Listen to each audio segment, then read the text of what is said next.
Oke, kita boleh cek handphone masing-masing.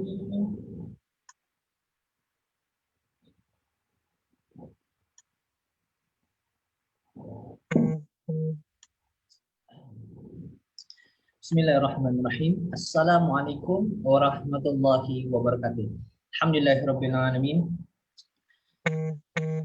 Salatu wassalamu ala syafil anbiya'il mursalin wa ala alihi sahbihi ajma'in. Rakan-rakan Facebook, tuan-tuan dan puan-puan yang dikasihi sekalian, Assalamualaikum dan salam sepertiga malam daripada saya Ahmad Rizal dan Waalaikumsalam warahmatullahi wabarakatuh. Daripada Fahnan. Oke, so malam ni kita live lagi. Ya. Namanya sembang tahajud macam biasa. Okay. Jadi cara kabar Cal? Okay, alhamdulillah kabar baik. Beginilah kita Nana, orang bilang semenjak work from home rutin berubah, jadwal makan berubah. Kan kalau macam saya sendiri, jadwal makan itu daripada Fahnan baru makan. Jadi Cal, so setakat ini macam mana? Okey ke tidak? Mungkin boleh kasih slow dia punya suara. Ya, saya sudah. Awas, aku gunting rambut sekarang. Tapi nanti kita tengok dulu siapa yang kita ada malam ni. Dan kita tengok sampai kan kita punya orang bilang. Kita punya sesi live, ada 6 orang setakat ni lah. Biasalah tu semua datang daripada Sipanan. Okay. Dah jugalah. Mungkin malam ni kita lebih kepada perbincangan santai lah kan, berdasarkan kepada isu-isu semasa. Sebab macam tadi saya sempat untuk live sekejap untuk bagi sedikit perkongsian kepada rakan-rakan saya lah, dan juga rakan-rakan yang mungkin bila dia share dia akan dapat sesuatu daripada apa yang saya bincang tadi lah. Tadi saya sempat melihat Fahnan adalah dalam kurang sejam lalu sempat live dalam 22 minit.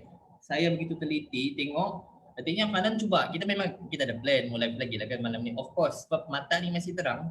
Jadi kita mau memanfaatkan sesuatu yang bersifat ilmiah walaupun tengah malam. Sebab sasaran kita adalah bawa isu semasa. Kalau boleh tengok caption caption yang saya sempat buat tadi.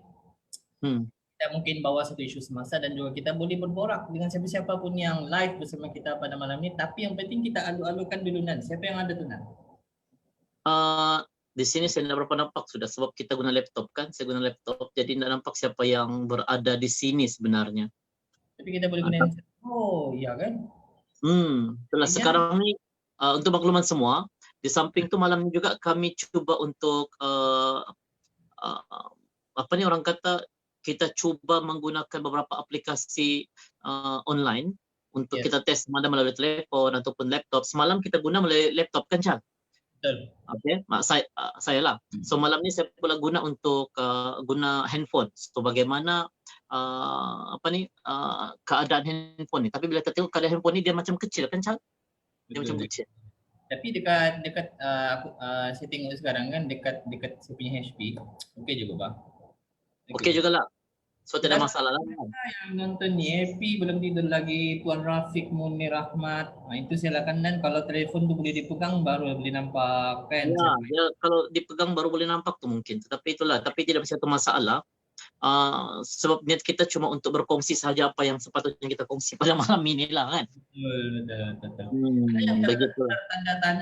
Ada yang tertanda tanya salah satu sebab kenapa kita orang mau live malam ni dengan rajin mau online guna Zoom bagai. Actually kami dua adalah merupakan murabbi, iaitu tenaga pengajar, merupakan seorang pendidik.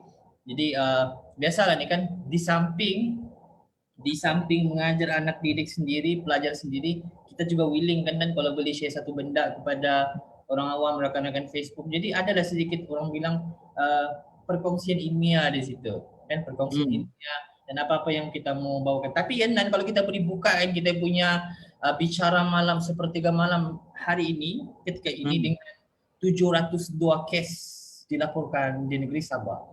Satu angka yang sangat besar yang membimbangkan. Tapi malam ni of course saya akan crystal clear.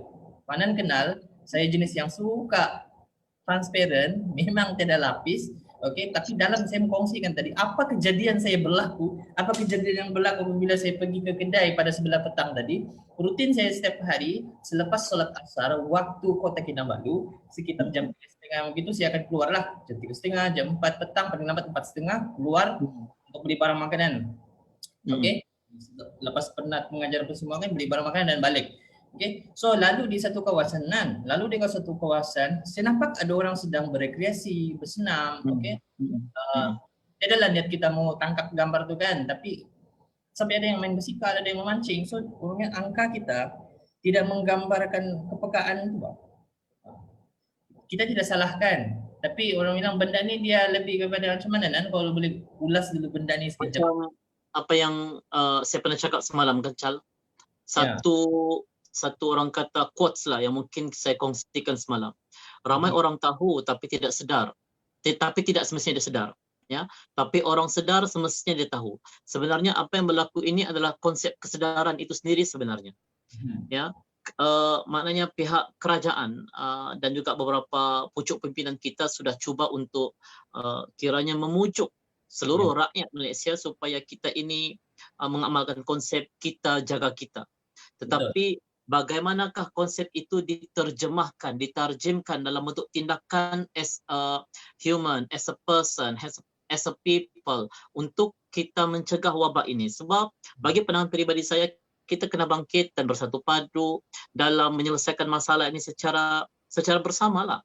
Kalau contoh pandemik ini, contohnya khusus di negeri Sabah ini meningkat kepada satu jumlah yang agak besar pada hari ini, tidak ada satu tindakan yang wajar dalam kalangan kita, tidak ada kesedaran, maka usaha pihak kerajaan dan juga usaha dalam kalangan kita untuk membenteras pandemik ini mungkin akan gagal.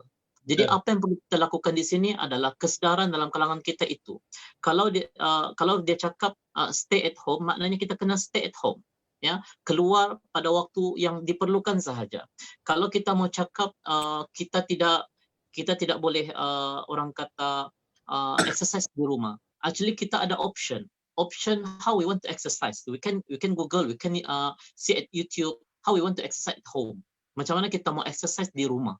Ada beberapa kaedah mungkin lah. Contoh kalau kita mau cakap pasal memancing dan sebagainya, mungkin kita boleh memikirkan berkenaan perkara-perkara wajar yang perlu kita apa dicakap tu Chal, aulakan terlebih dahulu, sama ada di antara nyawa ataupun hobi kita. Kalau saya tidak silap, kita ni maknanya kita ini dalam satu situasi yang sangat-sangat darurat. Jadi memerlukan kerjasama dalam kalangan semua masyarakat supaya kita berganding bahu untuk menangani masalah ini. Dan kita faham dalam kalangan kita sebenarnya Chal, kalau kita cakap stay at home sebenarnya masih ada yang orang kata memerlukan pergerakan keluar untuk mencari rezeki. Itu kita tidak nafikan. Ya. Dan bagi pandangan peribadi saya, di samping daripada pihak kerajaan, kita as a jiran, kita as a tetangga, kita sebagai seorang manusia juga perlu memainkan peranan penting. Sebab setiap rezeki yang kita terima itu, sedikit rezeki itu bukan khusus untuk kita, tetapi sedikit rezeki itu daripada bahagian rezeki kita itu sebenarnya perlu disedekahkan kepada orang yang memerlukan pada saat dan ketika ini. Ya, sebab dalam situasi kita sekarang ini ada dalam kalangan keluarga yang setakat ini tidak punya beras di rumah, tidak punya bekalan makanan, terputus bekalan makanan. Namun persoalannya sekarang, adakah mereka perlu meminta-minta dan sebagainya? Kadang-kadang kita kena pikirkan, kita manusia, kita mempunyai perasaan malu untuk minta dan sebagainya, kan? Jadi benar-benar ini kita kena faham. Maknanya kita kena masing-masing manusia ini perlu memainkan peranan yang penting dalam melihat apa yang berlaku di sekeliling kita. Kesedaran itu pentinglah maknanya. 702 kes ni bukan orang bilang kes yang kecil, dan kita sebenarnya malam ni pun kita perlu juga lah bawa benda ni kan, 702 kes ni dia bukan sedikit, dan bila kita tidak peka macam tu, kalau boleh kongsi lah kan, kalau boleh kongsi sambil ada yang baru masuk. Assalamualaikum warahmatullahi. Okay, kita tengok mana boleh juga rasanya kalau kamu tengok daripada kau punya laptop, kau klik, kita boleh web di situ ada Huda, Huda Abdul Qadir. Assalamualaikum Huda, betul, kita jaga kita. Tuan Husna Nuraman, siapa lagi di sini? Fatih Izzati Nurul Wawa. Okey, dan juga mungkin ada lagi yang lain-lain daripada Wings sebelah Facebook. Alhamdulillah. Okey, Nan, kalau boleh bawa satu topik lah kan, kita bawa satu topik. Dan kita yakin sebelah pagi orang akan tengok dan orang akan amin imroh lah. Terfikirlah satu benda, dia ada satu keadaan. Apa komen Fanan bila ada orang fikir, oh benda ni mungkin tidak akan kena dengan diri dia juga. So dia rasa dia yakin jalan untuk keluar rumah dan ada yang sampai berani berekreasi lah kan. Jadi ada macam ada like maybe lah saya tidak tahu perasaan dia tapi saya cuba andaikan. Maybe salah satu kemungkinan salah satu sebab dia berani untuk keluar rumah jalan macam tu kan mungkin dia andaikan dia jauh daripada benda ni, virus ni. Macam mana mau buang mindset tu? Bukan kita mau timbulkan paranoid, tapi kan orang bilang mau buang benda tu, Pak. Baik, bagi pandangan peribadi saya lah kan, kita as a human, as a people, as a friend, kita kena berfikiran secara rasional ketika menjalankan ataupun melakukan sesuatu tindakan. Dan setiap tindakan yang kita lakukan itu perlu kita tahu apakah implikasi yang akan terjadi kepada diri kita dan juga orang sekeliling. Contoh, sekiranya kita keluar daripada rumah untuk membeli barang. So niatnya adalah untuk membeli barang. Maknanya sudah tentu keperluan yang ingin kita beli itu merupakan satu keperluan yang penting bagi menampung orang kata barang-barang yang perlu kita isi di rumah lah. Tapi sekiranya kita keluar, maknanya niat kita untuk orang kata tidak ada sebab-sebab yang tertentu yang maknanya tidak menyebabkan kalau kita tidak buat benda tu kita akan mengalami sesuatu benda yang musibah yang lebih tinggi daripada COVID-19. Maknanya sekiranya benda itu tidak berlaku, lebih baik kita orang kata memikirkan 2-3 kali. Sebab kalau contoh ikut apa yang Chal cakap tadi lah, maknanya keluar tadi rumah, Chal nampak ada orang beriada dan saya pun nampak posting daripada apa ni Chal yang melihat kepada very disappointed apa yang Chal nampak apabila orang apa ni keluar dan sebagainya seolah-olah nothing happen. So maknanya kalau begitulah yang digambarkan, kita seolah-olah menyatakan bahawa COVID-19 ini satu benda yang agak remeh, ya, satu benda yang mungkin tidak dijangkiti dan sebagainya. Tuan-tuan dan puan-puan yang saya kasih sekalian, apa yang saya mau beritahu di sini adalah mereka yang dijangkiti pada ketika ini sedang mengalami tekanan yang sangat-sangat menekan hidup mereka pada ketika ini. Kerana di antara mereka ada di antara mereka yang malu. Ada di antara mereka yang takut macam mana? Takut disebabkan penyakit, takut kehilangan kawan, takut jadi bahan kritikan, takut jadi bahan cemuhan dan sebagainya. Maknanya perasaan itu bercampur baur. Dan sesiapa pun pada hari ini yang telah disahkan positif COVID-19 seramai 702 orang.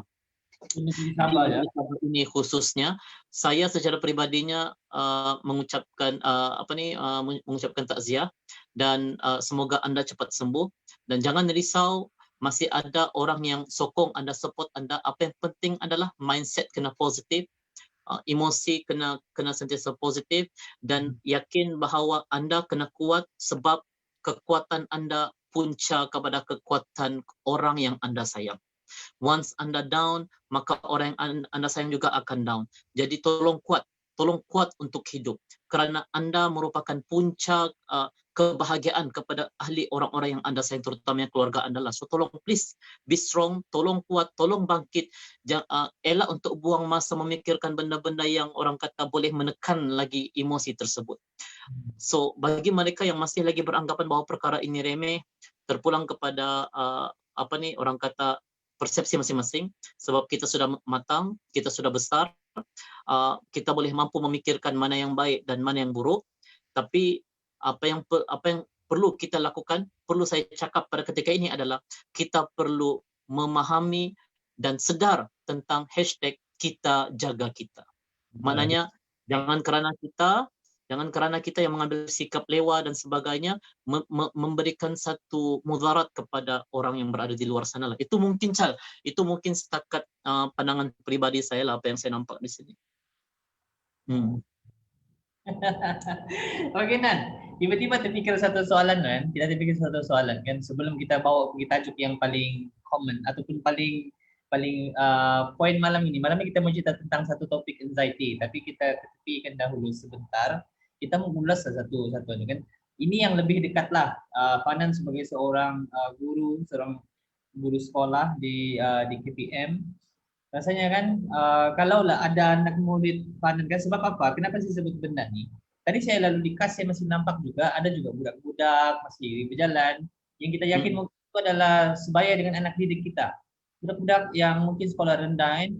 Kalaulah ada satu message yang Fanan boleh sampaikan dengan parents, sebab saya yakin Fanan adalah seorang guru yang sebenarnya ramai ibu bapa kenal. Okey, kalaulah ada satu message kan boleh disampaikan kepada ibu bapa ni kan, supaya anak tu ada concern lah. Sebab jujur saya beritahu, di Kota Kinabalu ni kan, semenjak PKP BD kan, macam-macam sudah istilah PKP, saya secara jujur yang saya nampak, ini dia punya penguatkuasaan tu tidak seketat. Tidak seketat yang PKP sebelum ini. PKP gelombang yang pertama tidak seketat. Okey, artinya masih lagi kita boleh nampak di situ kelompongan, which is orang masih berjalan-jalan, kan? Tidak ketinggalan adalah budak-budak lah. Dan tidak ketinggalan juga parents yang masih berani untuk bawa anak-anak orang keluar. Kalau Fanan boleh bagi cerita lah, maksudnya nasihat lah, on behalf guru, sebagai seorang guru. Apa ni? Sebelum kita mau pergi cerita anxiety. Bagi saya sangat benda yang selalu juga diungkapkan oleh pucuk pimpinan kita, pihak kerajaan, khusus kepada ibu bapa. Bagi pandangan peribadi saya adalah pengetahuan dan pembelajaran yang diberikan di peringkat sekolah itu sendiri, maknanya di barisan guru-guru itu ketika sebelum ini kita buka sekolah, setiap masa, kalau untuk makluman CAL kan, setiap masa kita perlu maklumkan, kita perlu umumkan melalui speaker di sekolah. Maknanya ketika datang sekolah satu kali, ketika sebelum rehat satu kali, ketika selepas rehat satu kali, dan ketika sebelum waktu pulang, 5 minit sebelum pulang satu kali. Pengumuman yang kita buat berulang-ulang kali berkenaan peringatan, bagaimana untuk menjaga diri, apa yang perlu kita lakukan ketika pandemik ini berlaku dalam kehidupan kita. Jadi benda itu perlu dikuatkan lagi dalam kalangan ibu bapa di rumah.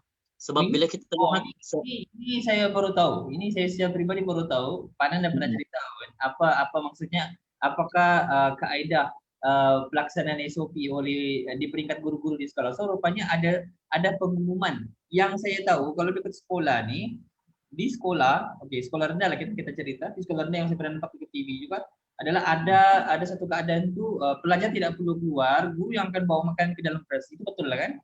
Ya, itu betul. Itu betul. Okey, selain daripada penjarakan, ikut dia punya, orang bilang segala yang itu solotet tu. Tapi ini benda baru, rupanya guru-guru juga ada bagi pengumuman kan, setiap bila tu kan, berapa kali? Sehari 3 kali macam tu. Saya bagi tahu lah situasi guru macam mana ya. Ini ketika untuk orang tahu. Supaya orang tahu apa yang telah dilakukan oleh guru ketika mana sesi persekolahan berlangsung lah. Apa yang guru buat, apa yang cikgu buat. Once murid datang atau murid datang ke sekolah, masuk saya dalam pagar sekolah, perkara pertama guru akan buat adalah scan suhu murid. Okey? Scan suhu murid. Kemudian bila sudah dapat nombor, bila kita sudah dapat tahu nombor scan nomor murid, inisiatif di pihak sekolah, contohnya di sekolah saya, kita akan letakkan stiker orang di sinilah. Berapa jumlah dorang punya orang kata dorang punya suhu, ya. Kita akan letak di sini. Kena mencatat lagi. Yes, guru kena mencatat lagi. Setelah di scan, kemudian guru akan catat nombor tersebut, kemudian akan diletakkan. Ini apa yang saya maklumkan ni, ada yang sekolah buat dan ada juga beberapa inisiatif yang dijalankan di pihak sekolah-sekolah yang lain lah. Cuma setakat ini di sekolah saya dia buat macam itulah. Maknanya kita scan dulu suhu murid, kemudian kita tulis di stiker, baru kita lekat di baju. Tujuannya apa? Supaya apabila dia masuk ke kelas, ya, apabila dia masuk ke kelas nanti akan ada tindakan daripada guru kelas dia lah. Okey. So setelah di scan dan ditulis namanya di sini, mereka akan dikumpulkan di satu tempat secara penjarakan daripada bahu ke bahu. Ya. Penjarakan di satu tempat lah. Kalau contoh macam sekolah saya akan diletakkan di dewan. Maknanya jaraknya tu adalah antara bahu ke bahu budak lah, bahu ke bahu murid. Ya, kemudian ketika dijaga di situ, mereka akan diberikan sedikit perkongsian dan sebagainya. Setelah itu baru murid akan naik ke kelas mengikut kepada jalan yang telah kita tunjukkan. Maknanya satu tangga ataupun satu tempat untuk pergi masuk kelas, satu tempat untuk turun kelas. Contoh bangunan, satu tangga untuk naik ke kelas, satu tangga untuk turun ke kelas. Maknanya kita tidak akan bersilang macam ni. Ya, dia tidak akan bersilang macam tu. Jadi bila sudah murid masuk ke dalam kelas, guru kelas pula akan masuk ke dalam kelas murid untuk mencatat kehadiran murid beserta dengan dia punya jumlah suhu tersebut. Ya, so setelah itu barulah murid guru lain akan masuk ke dalam kelas untuk buat sesi pengajaran lah.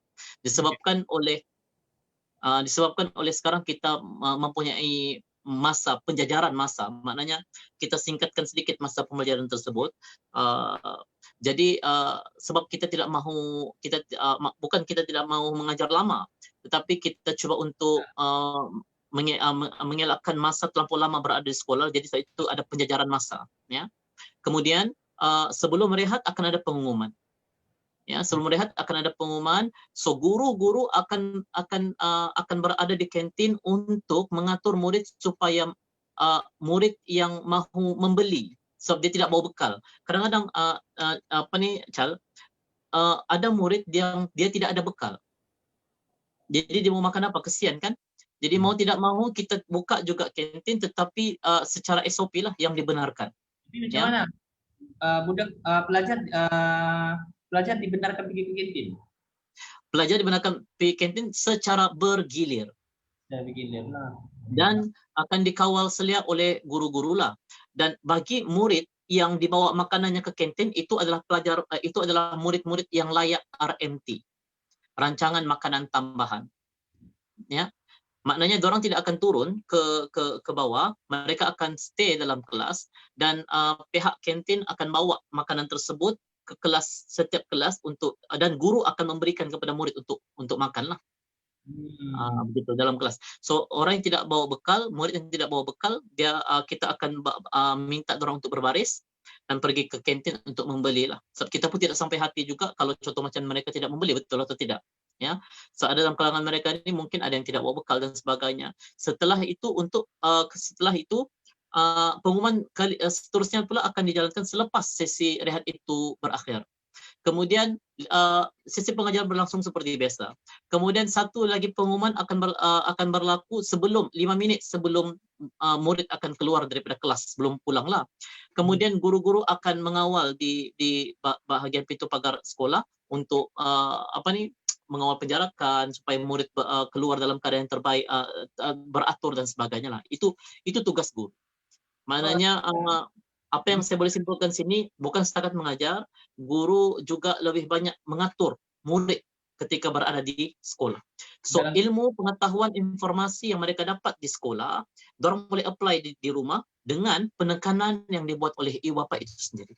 Oh, okey, dapat. Okey. First, malam ni betul-betul rasa macam syukur kita tidak plan untuk cerita benda ni tadi kan. Tapi kan bila Farhan cerita benda ni, artinya sangat wajib untuk orang awam tahu sebab tidak dinafikan. Sampai juga di telinga saya sendiri bahawa wujud cerita kan yang sebenarnya budak-budak kalau pergi sekolah pun bukan dia pandai jaga diri dia, itu kita betul. Dia main dan sebagainya kan. Tidak ada penjarakan sosial, akan terabai. Rupanya bila Farhan cerita begini, SOP yang dikenakan ataupun dilaksanakan di sekolah sebenarnya sangat ketat. Ini bukan lagi ketat, bagi saya sangat teliti lah dengan tidak boleh lalu tangga yang sama kan, turun tangga yang sama, itu satu. Kemudian benda yang saya rasa sangat teliti di situ, kena tulis suhu lagi.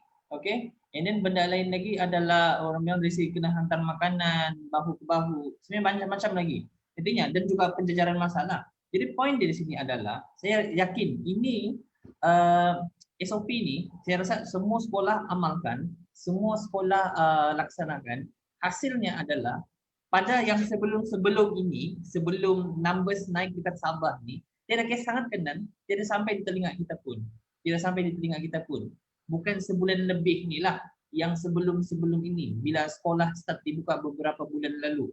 Okey, tidak ada pun kita dengar kes di sekolah ni dia positif ke apa. Sebab apa? Rupanya kekuatan pada SOP yang dilaksanakan di peringkat KPM. Itu satu. Cuma itulah apa yang saya boleh kongsi kan. Ini memang sekali lagi transparan. Dia tidak filter. Dia mencakap lah betul. Saya petik satu keluhan seorang guru KPM. Dia cakap penat-penat sejak awal pagi kita cek suhu, beratur tunggu daripada jam 6, balik kena tunggu lagi, buat penjajaran dan sebagainya, tahu-tahu numbers naik.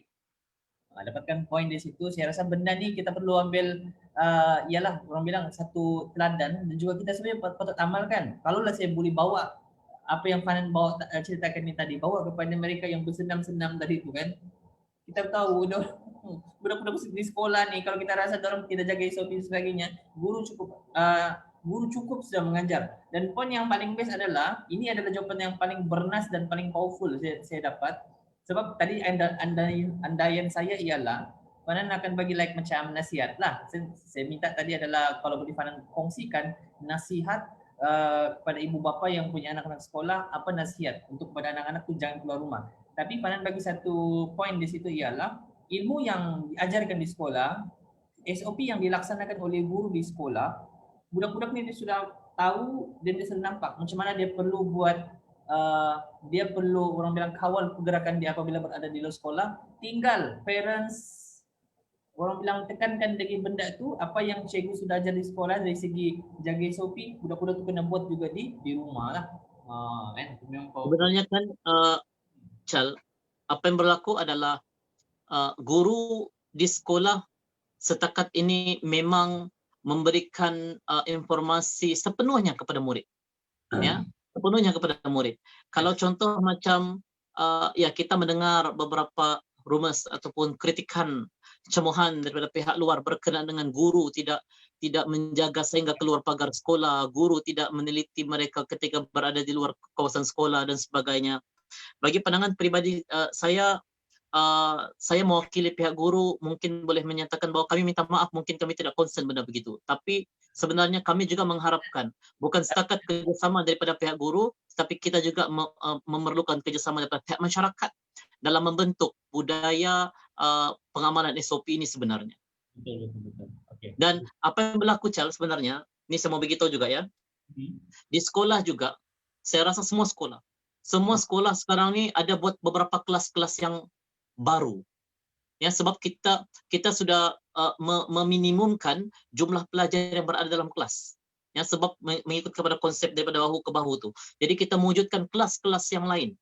Ya, kelas-kelas yang lain, kita mewujudkan kelas-kelas yang lain, maknanya mana-mana murid yang sudah terlebih dalam satu kelas tersebut, kita akan bawa ke satu kelas yang baharu. Maknanya kita kena ajar lagi satu kelas yang baharu lagi. Begitu. Dan baru kita berasa ada satu technical problem di sini. Rupanya bila kita guna kaedah tag ini lain cerita, sorry kami parking cerita yang lebih anu sikit. Okey. Rupanya bila kita tag tidak keluar di kopinya nunan. Di home. Oh ya kah? So, dia macam low engagement di situ. Patutlah. Okey, saya cuba share dulu. Share to newsfeed supaya kita nampak apa yang berlaku di sinilah. Betul. Dan dia kena share juga. Fan kena share macam semalam. Dia kalau macam ni ya, ini tag tidak akan appear rupanya. I thought when you take me dia sudah jadi macam anulah sudah. Better lagi macam semalam. Dan kita yakin ramai peminat Fanan itu. Patutlah mungkin tertunggu-tunggu kan. Sebab tadi waktu saya live tu kan Chal, ini lain cerita tuan-tuan mampuan ya. Waktu saya live tu saya ada cakap dengan audiens yang hadir masuk dalam live saya tadi, yang saya akan buat satu sesi live bersama dengan Tuan Rizal lah sebenarnya. Ya betul, 1 second Fanan sudah keluar. Buat caption sikit apa berani live ke apa? Sekejap ya, kita coba untuk ini dulu. Saya harap teman-teman bersabar dulu. Kita coba untuk tidak ada sebarang apa-apa. Kita coba untuk mengatasi masalah teknikal seperti inilah biasa. Sebab dalam kita coba untuk menyampaikan ilmu kadang-kadang berlaku juga kekhilafan teknikal sebenarnya. Kadang ter private kan kita bawa satu topik yang mungkin sementara saya buat benda ni mungkin Chal juga boleh menerangkan sedikit sebanyak berkenaan dengan SOP yang dijalankan oleh universiti Okey. berkenaan perkara inilah. Kalau lah boleh ulang semula kan cerita SOP dekat sekolah kan, tapi saya tolong ulas sajalah. Okey, first saya lalukan yang baru menonton live ini, terutamanya daripada Facebook Fanan dan juga Facebook saya pada malam ini. Selamat datang ke ruangan live kami. Jadi ini adalah hari kedua ataupun malam kedua. Ini bukan malam kedua, ini awal pagi yang kedua sembang tahajud kami pada malam ini. Kami akan pilih apa-apa isu lah, isu-isu yang hot yang korang boleh tanya-tanya dan sebagainya. Dan kalau Fanan boleh, Fanan baru share, adakah dia sudah buat caption? Belum buat caption lah. Saya baru membuat caption, mungkin Chal boleh teruskan dulu. Okey.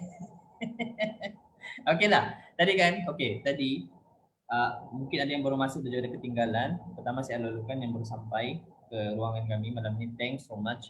Okey, tadi Fahnan sangat best. Tuan Fahnan merupakan seorang guru KPM, Kementerian Pendidikan Malaysia.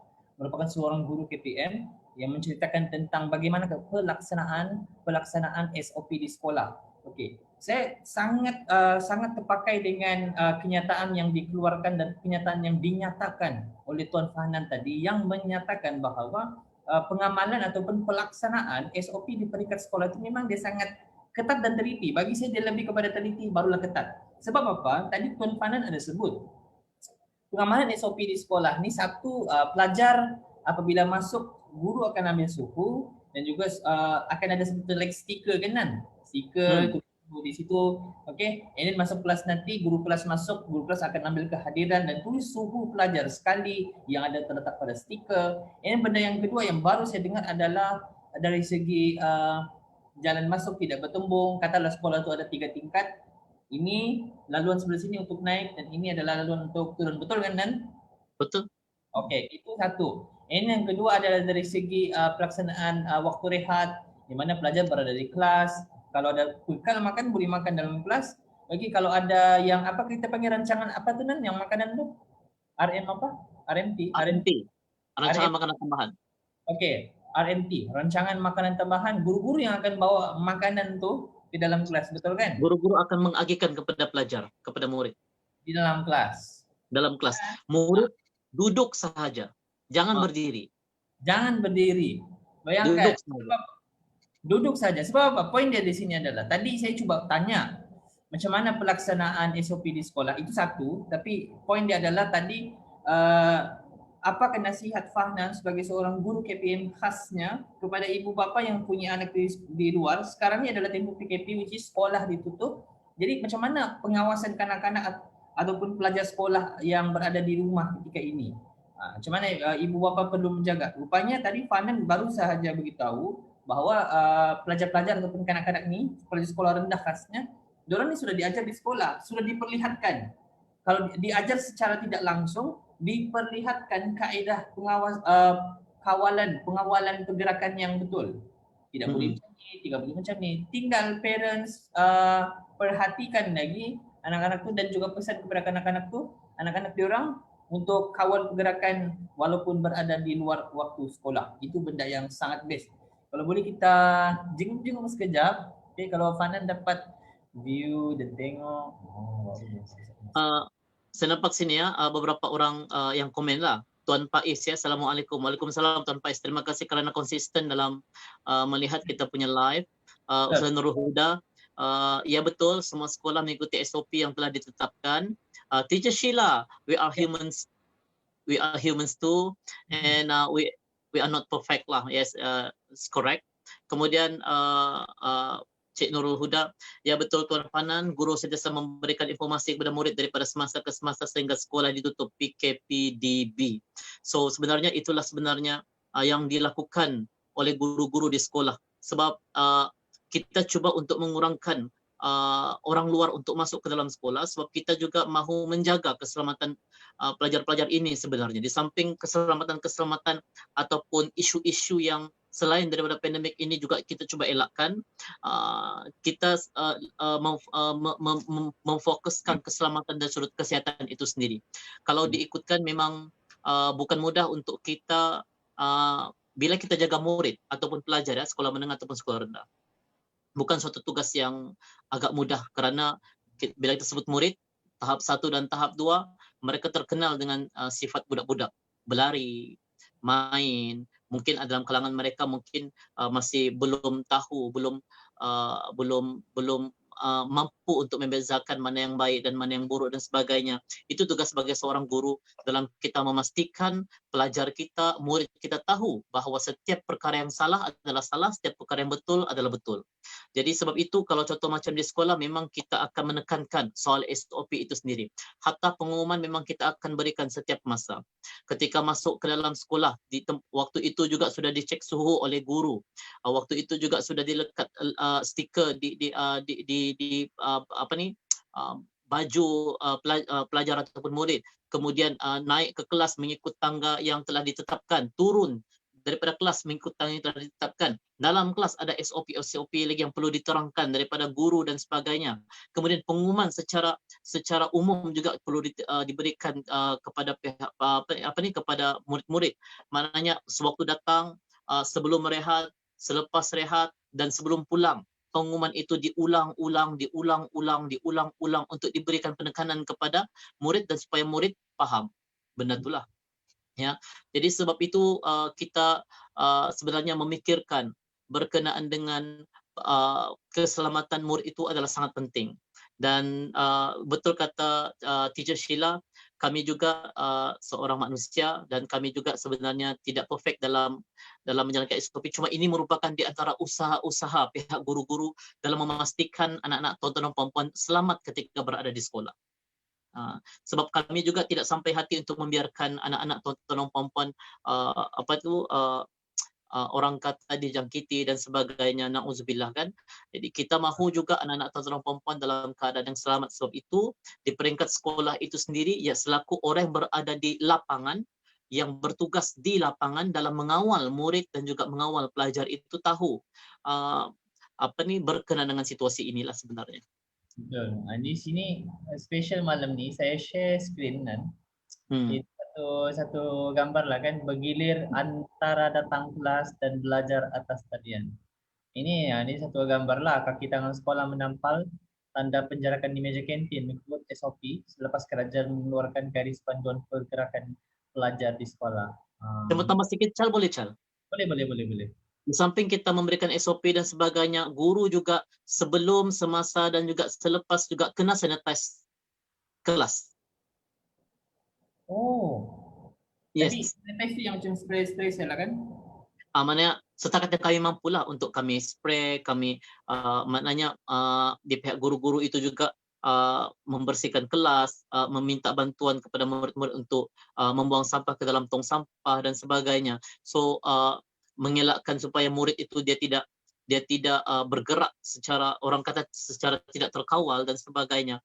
Jadi contoh murid sudah pulang, guru belum lagi balik. Guru masih lagi berada di sekolah mungkin dalam tempoh 1 jam macam tu bagi memastikan keadaan kelas, keadaan sekolah, keadaan yang perlu kita lihat dalam keadaan yang baik dan juga teratur lah supaya persediaan kelas pada keesokan harinya dapat digunakan pakai dengan baiklah dan juga lancar. Begitu. Kalau saya boleh jawab kan, takut terlupa nanti, kita ulas pendek sahaja. Fanan, itu cerita pengamalan SOP ataupun pelaksanaan SOP di peringkat sekolah. Kalau di IPTA, khususnya saya cerita pengalaman saya di Universiti Malaysia Sabah, di UMS, pengamalan SOP yang kami laksanakan tu dia lebih kepada penguatkuasaan dari segi tujuan masuk ke dalam kampus, which is kami tidak ada orang bilang kebenaran sesuka hati untuk masuk ke dalam kampus, melainkan dengan surat kebenaran yang diberikan oleh kita pohon, satu surat kebenaran, dan surat kebenaran diluluskan oleh ketua jabatan macam kami dekan, dan dia akan dibawa ke bahagian sumber manusia lah, iaitu di bahagian chancellery, which is dia punya situasi pula dekat universiti. Kemungkinan adalah kaki tangan itu sendiri yang mau masuk ke dalam. So kita pula yang dikawal untuk masuk ke dalam kampus. Kalau dari segi pelaksanaan work from home tu kami jauh lebih awal daripada KPM. Okey, dia alertness dia tu, dia punya kepekaan tu dia lebih awal. Okey, tindakan diputuskan lebih awal di peringkat universiti, di peringkat KPT, Kementerian Pengajian Tinggi, and then macam hari itu pun sepatutnya bulan 10 pelajar daripada seluruh tanah air patut datang ke universiti masing-masing, tapi dibatalkan serta-merta bagi mengelakkan penularan maksudnya COVID-19. Okey, jadi dia punya kepatuhan tu juga adalah setiap kali kami masuk ke kampus, katalah macam minggu ni memohon masuk untuk ke kampus, setelah mendapat surat, setelah mendapat surat kena isi lagi satu link macam kita orang panggil UMS Shields. Kita kena isi satu borang, dapat surat, ini dapat kembali daripada ketua jabatan, daripada bahagian sumber manusia, baru kita boleh masuk dan surat itu akan dicek oleh pengawal keselamatan, iaitu security yang bertugas di luar pagar UMS. Jadi macam itulah. Tapi saya yakin penularan itu tidak akan berlaku pun dalam kampus. Sebab apa? Suasana kampus dia luas kan. Dia luas dan sebenarnya dari segi kecenderungan untuk bertemu di antara satu sama lain itu sangat-sangat tidak. Dia bukan lagi 1 meter. Boleh jadi kita langsung tidak akan jumpa siapa-siapa dalam waktu hari itu, melainkan ada urusan. Sebab dia dalam kampus, kalau untuk yang lecturer ni, dia satu lecturer satu bilik. Satu bilik macam ni, satu bilik. Bayangkan, memang tidak ada orang bilang kecenderungan boleh bertemu lah. Itu di peringkat sedikit sebanyaklah di peringkat IPT. Okey, sebelum tu kita cek dulu kalau ada apa-apa soalan Kenan. Saya nampak sini Pang Bro. Assalamualaikum warahmatullahi. Ini sahabat waktu sekolah ni dulu ni. Waktu sekolah dulu lah. Saya kurang mungkin oleh kerana saya gunakan saya tidak guna laptop malam ni, saya guna handphone. Jadi so itu mungkin dia kurang nampaklah bagaimana untuk kekal positif. Zeko Shah. Okey. Ada soalan, Chal? Okey, ada soalan. Kita ada satu topik best malam ni. Tapi macam yang bila kita dapat 702 case itu kan geram juga, bukan geram lah, dia macam yang bit disappointed di situ, dan juga kita ceritakan tentang penjarakan ni apa semua on behalf yang orang bilang daripada kami Panan mewakili KPM dan saya KPT, maksudnya kita menceritakan sedikit lah macam mana pengamalan SOP itu. Kita mencerita pasal anxiety malam ni kan, cerita anxiety pada malam ini. So, Panan memang of course sangat dekat dengan benda-benda macam ni. Orang konsultan, okey, konsultan memang akan dekat dengan benda-benda macam ni. Ramai orang yang merujuk dan juga minta orang bilang terapi dan juga sesi konsultasi dengan Panan. Tapi sebelum kita cerita tentang anxiety, kita cuba jawab dulu soalan daripada sahabat kita, sahabat yang datang mungkin daripada Facebook Tuan Panan, Zeko Shah. Bagaimana untuk kekal positif? Ini sangat common. Ini soalan yang sangat common, tapi mungkin boleh bagi satu jawapan yang sangat direct to the point, yang mungkin on point lah untuk persoalan Tuan Zeko Shah. Kita yakin ada benda yang dia inginkan malam ni atau pagi ni sebenarnya, yang kalau Tuan Panan share, ni yang aku mau dengar untuk hari ini. Boleh share, Nan? Okey, baik. Pertamanya, terima kasih kepada Zeko Shah sebab mungkin sudi bertanya lah kan. Baik, cara untuk kita kekal positif ya. Ada beberapa tips, Chal, sebenarnya cara untuk kita kekal positif. Okey, baik. Sebelum saya beritahu beberapa tips tu, kita kena tahu bahawa saya mau bawa semua sahabat-sahabat semua, kawan-kawan semua, kita kena faham satu quotes ni, ya. Tidak ada istilah masalah dalam kehidupan manusia, yang ada hanyalah dugaan, dan dugaan itu mengajar kita apa itu erti kehidupan. Setiap manusia akan menempuhi masalah, namun kita punya persepsi, mindsetting kita kena anggap setiap masalah yang kita hadapi itu merupakan dugaan. Sebab itu saya cuba untuk bawa setiap audiens peserta ketika saya ceramah, sama ada staff training maupun pelajar dan sebagainya, saya bawa satu mindset bahawa tidak ada istilah masalah dalam kehidupan manusia, yang ada hanyalah dugaan, dan dugaan itu mengajar kita apa itu erti kehidupan. So bagi menjawab bagaimana untuk kekal positif, pertama untuk Tuan Zeko ya, ujian yang datang dalam kita merupakan satu ekspresi daripada Tuhan sebenarnya. Maknanya ujian yang datang pada kita ni, dugaan yang datang pada kita ni sebenarnya tanda cinta Tuhan kepada kita. Contoh, secara analoginya, ni kena saya sebut analogi, ya, Chal. Nanti lain pula maksudnya, kita kena sebut analogi ya. So, kalau tidak sebut analogi payah kita. Jadi secara analoginya, ya, ujian ini, dugaan ini dia ibarat macam kelas, ya, di antara guru dan juga murid lah. So kita ajar pelajar dan sebagainya, kita ajar pelajar dan sebagainya. So kita sayang murid. Kita tidak mahu murid itu gagal. Kita tidak mahu murid itu tersilap langkah. Bagaimana untuk kita memastikan murid itu sentiasa kekal dalam landasan kecemerlangan itu adalah dengan memberikan ilmu yang pertama, yang kedua pula kita akan berikan dia ujian, kita akan bagi dia peperiksaan supaya dia boleh apply apa ilmu yang telah kita ajar kepada murid lah. Jadi tandanya kenapa? Tanda sayang kita kepada murid itu supaya jangan tersilap langkah. Jadi the first thing is ujian merupakan ekspresi cinta Tuhan kepada kita. Tuhan sayang kita. Mananya Tuhan bagi kita pelbagai dugaan, dugaan keuangan, dugaan kawan, kehilangan orang yang tersayang, dicemooh, difitnah, dianiaya dan sebagainya. Itu tanda Tuhan ajar kita untuk supaya kebalkan hati kita menempuhi satu kehidupan pada masa akan datang supaya kita jadi orang kata the ultimate person. Orang kata satu manusia, satu orang yang hebat, yang kuat. Ya, yang kuat daripada sebelum ini.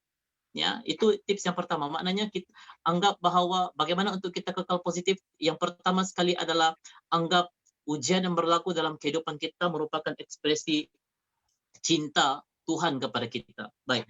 Yang kedua adalah ujian membawa kepada kebaikan.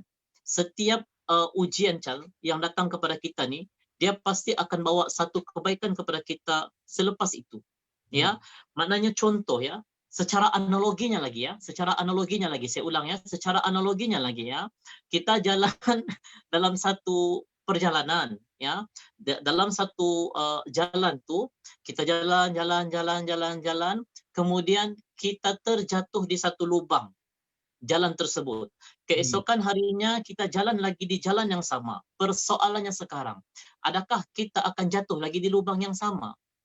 Tentunya tidak kan, sebab kita tahu jalan itu ada lubang dan pasti kita akan mengelak lubang itu untuk meneruskan perjalanan seterusnya. Ya, begitu juga dalam kehidupan manusia. Once kita diuji dengan satu ujian, ya, maknanya kita sudah tahu bila situasi itu berulang pada masa akan datang, we know how to handle the problem. Kita tahu bagaimana untuk mengatasi masalah yang berada di hadapan kita. Ya, itu tips yang kedua. Saya rasa saya boleh ringkaskan bahkan Chal. Ya, so apa yang penting adalah saya selalu juga cakap dengan saya punya peserta ya, Tuan Ziko. Saya selalu juga cakap dengan saya punya peserta. Maknanya pastikan kita kawal keadaan, bukan keadaan kawal kita. Maknanya contoh kita masuk dalam satu situasi ataupun keadaan yang sangat negatif. So apa yang perlu kita lakukan? Adakah kita mengizinkan diri kita untuk dikawal oleh situasi itu, ataupun kita kawal situasi itu supaya situasi itu mengikut kita? So, jawapannya adalah situasi itu perlu ikut kita because we are boss. Kita adalah bos, kita adalah raja, we are king. Kita adalah raja, kita adalah king kepada situasi tersebut. Apapun dugaan yang berlaku dalam kehidupan kita, kita adalah raja untuk mengawal situasi itu dan nyatakan dalam hati bahwa aku mampu mengatasi masalah tersebut. Begitu ya. Baik, jadi yang ketiga adalah hadapi dengan usaha dan juga doa lah. Ya, pertama kita usaha untuk orang kata mengatasi masalah tersebut, sebab we doesn't have to run daripada masalah yang berlaku dalam kehidupan kita, but kita kena hadapi dan selesaikan secara kreatif. Dan yang kedua adalah kebergantungan kita dengan kekuatan spiritual, yaitu ketuhanan kita lah. Ya, so kita memerlukan satu benda yang gaib, satu benda yang magic, satu benda yang spiritual untuk bantu dan bimbing kita dalam kehidupan manusia inilah. Itu di antara tips dan saya rasa dan saya harap bahawa menjawab persoalan Tuan Ziko lah begitu. Yes, biasalah. Saya ni rakan-rakan sekalian, apa aja pun yang Fanan cakap dia akan cakap. Okay? Jadi semula. Learning point. Bagus sebenarnya soalan Tuan Ziko Shah. Terima kasih untuk soalan itu kan. Sebenarnya kan ini adalah soalan yang saban kali. Saya pernah live beberapa kali dengan Fanan beberapa bulan lalu, okey, kenangan di Sutra Hamba kalau masih ingat. Ini antara soalan yang keluar. Ini ada antara soalan yang keluar. Berindung betul kan mau bikin Magelang Sutra tu. Nanti kita bikin kita buat sesi live. Okey, first tadi jawapan dia adalah ekspresi daripada Tuhan. Okey. Positif, bila ada persoalan, bila keluar persoalan, macam mana memukul positif, artinya dalam diri itu sedang dilanda dengan negatif, betul kan? Okey. So, jadi jawapan dia adalah macam mana memukul positif, kita kena faham bahawa apa pun ujian itu adalah ekspresi daripada Tuhan, itu satu. Yang kedua adalah how to handle the problem. Itu yang kita kena tahu. Sebab apa? Ujian ini, okey, ujian secara naturally dia akan ganggu positivity dalam badan. Jadi Tuan Fanan sudah kongsikan tadi, bila ada ujian tu macam mana kita menghandle. Sebab kalau kita gagal handle ujian, apa sahajalah kan, ujian yang physical kah, mental kah, kalau kita gagal untuk uji, untuk kawal ataupun handle kita punya ujian tu, negatif akan masuk di dalam diri kita. And yang ketiga adalah tadi hadapi dengan usaha dan doa. Itu of course, dan terutama bagi kita yang beragama Islam ni, kita ada istilah tawakal dan berikhtiar. Okey, dan terbaik kata Tuan Zeko Shah. Okey, kita terus kan kepada kita punya point malam ni yang paling major, dan sebenarnya kita sudah 50 minit hendak kita sedar. Wah, 50 minit kah? Sebab saya bawa pergi esok hari ni kita punya topik ni. Okey, kita cuba bunga-bunga lah kan, bunga-bunga lah kan. Kita banyak cerita tadi pasal benda yang sangat-sangat common, sangat-sangat general. Panan mau cerita pasal anxiety kan malam ni. Jadi kita serahkan untuk ulas setakat yang sempat ini. Okey. Okey, baik. So pasal anxiety ya, sebenarnya tadi ada cadangan daripada Cik Nurin Melvin ya di Facebook tadi ketika mana saya buat live sekejap ya tadi berkenaan dengan tips untuk menangani anxiety. Baik, sebelum itu semalam kita ada bincangkan berkenaan dengan level-level berkenaan dengan stres, anxiety dan juga depression. So mungkin saya boleh ulang sekali lagi bahawa stres ini merupakan satu perkara normal dalam kalangan manusia itu sendirilah. Ya, dia perkara normal. Orang akan menghadapi stres. Saya juga mengalami stres. Tuan Rizal juga mengalami stres, dan semua orang akan mengalami stres. Mana begitulah. Tetapi apa yang kita nyatakan berkenaan dengan rawatan stres itu adalah apabila seseorang manusia itu dia menghadapi stres secara berturutan selama 2 minggu ataupun 14 hari. So apabila dia mengalami stres yang berlarutan selama 14 hari ataupun 2 minggu, maknanya dia sudah memerlukan rawatan yang lebih lanjut, dan dia sudah naik ke satu level yang kedua, iaitu anxiety. Apa maksud anxiety? Anxiety merupakan satu benda kebimbangan yang agak melampau sehingga boleh menyebabkan kita sakit dan sebagainya lah. Baik. Jadi the term is bagaimana untuk kita merawat ataupun cuba untuk menangani anxiety tersebut. Pertama sekali adalah kita perlu sedar apa yang terjadi dalam kehidupan kita ini merupakan percaturan daripada Tuhan. Ya, setiap manusia itu mempunyai jalan cerita yang Tuhan telah tentukan di muka bumi Tuhan. Ya, saya ada jalan cerita saya. Saya akan bertemu dengan orang ni, saya akan bertemu dengan orang tu dan sebagainya. Dan kalau contoh macam kita cakap bahawa kita bertemu dengan orang yang salah. Dalam kehidupan kita bertemu dengan orang salah. Saya ingin perbetulkan di sini sebenarnya adalah bukan kita bertemu dengan orang yang salah. Ngam sudah tu percaturan Tuhan. Kita jumpa dengan orang tu, ngam sudah tu. Kenapa? Bila terjadi sesuatu bila kita jumpa dengan orang tu, sebenarnya dia merupakan guru dalam mengajar kita apa itu erti kehidupan. Mereka yang pernah menyebabkan hati kita terluka, mereka yang pernah menyebabkan kita kecewa dan sebagainya, merupakan guru kepada kita dalam mengajar apa itu erti kehidupan. Ya, jadi sebab itu apa yang perlu kita lakukan adalah apa yang berlaku ini semuanya percaturan daripada Tuhan. Kita kena sedar perkara tersebut. Ya, so set dalam minda, kalau aku bimbang, kenapa aku bimbang ni? So cepat-cepat set dalam minda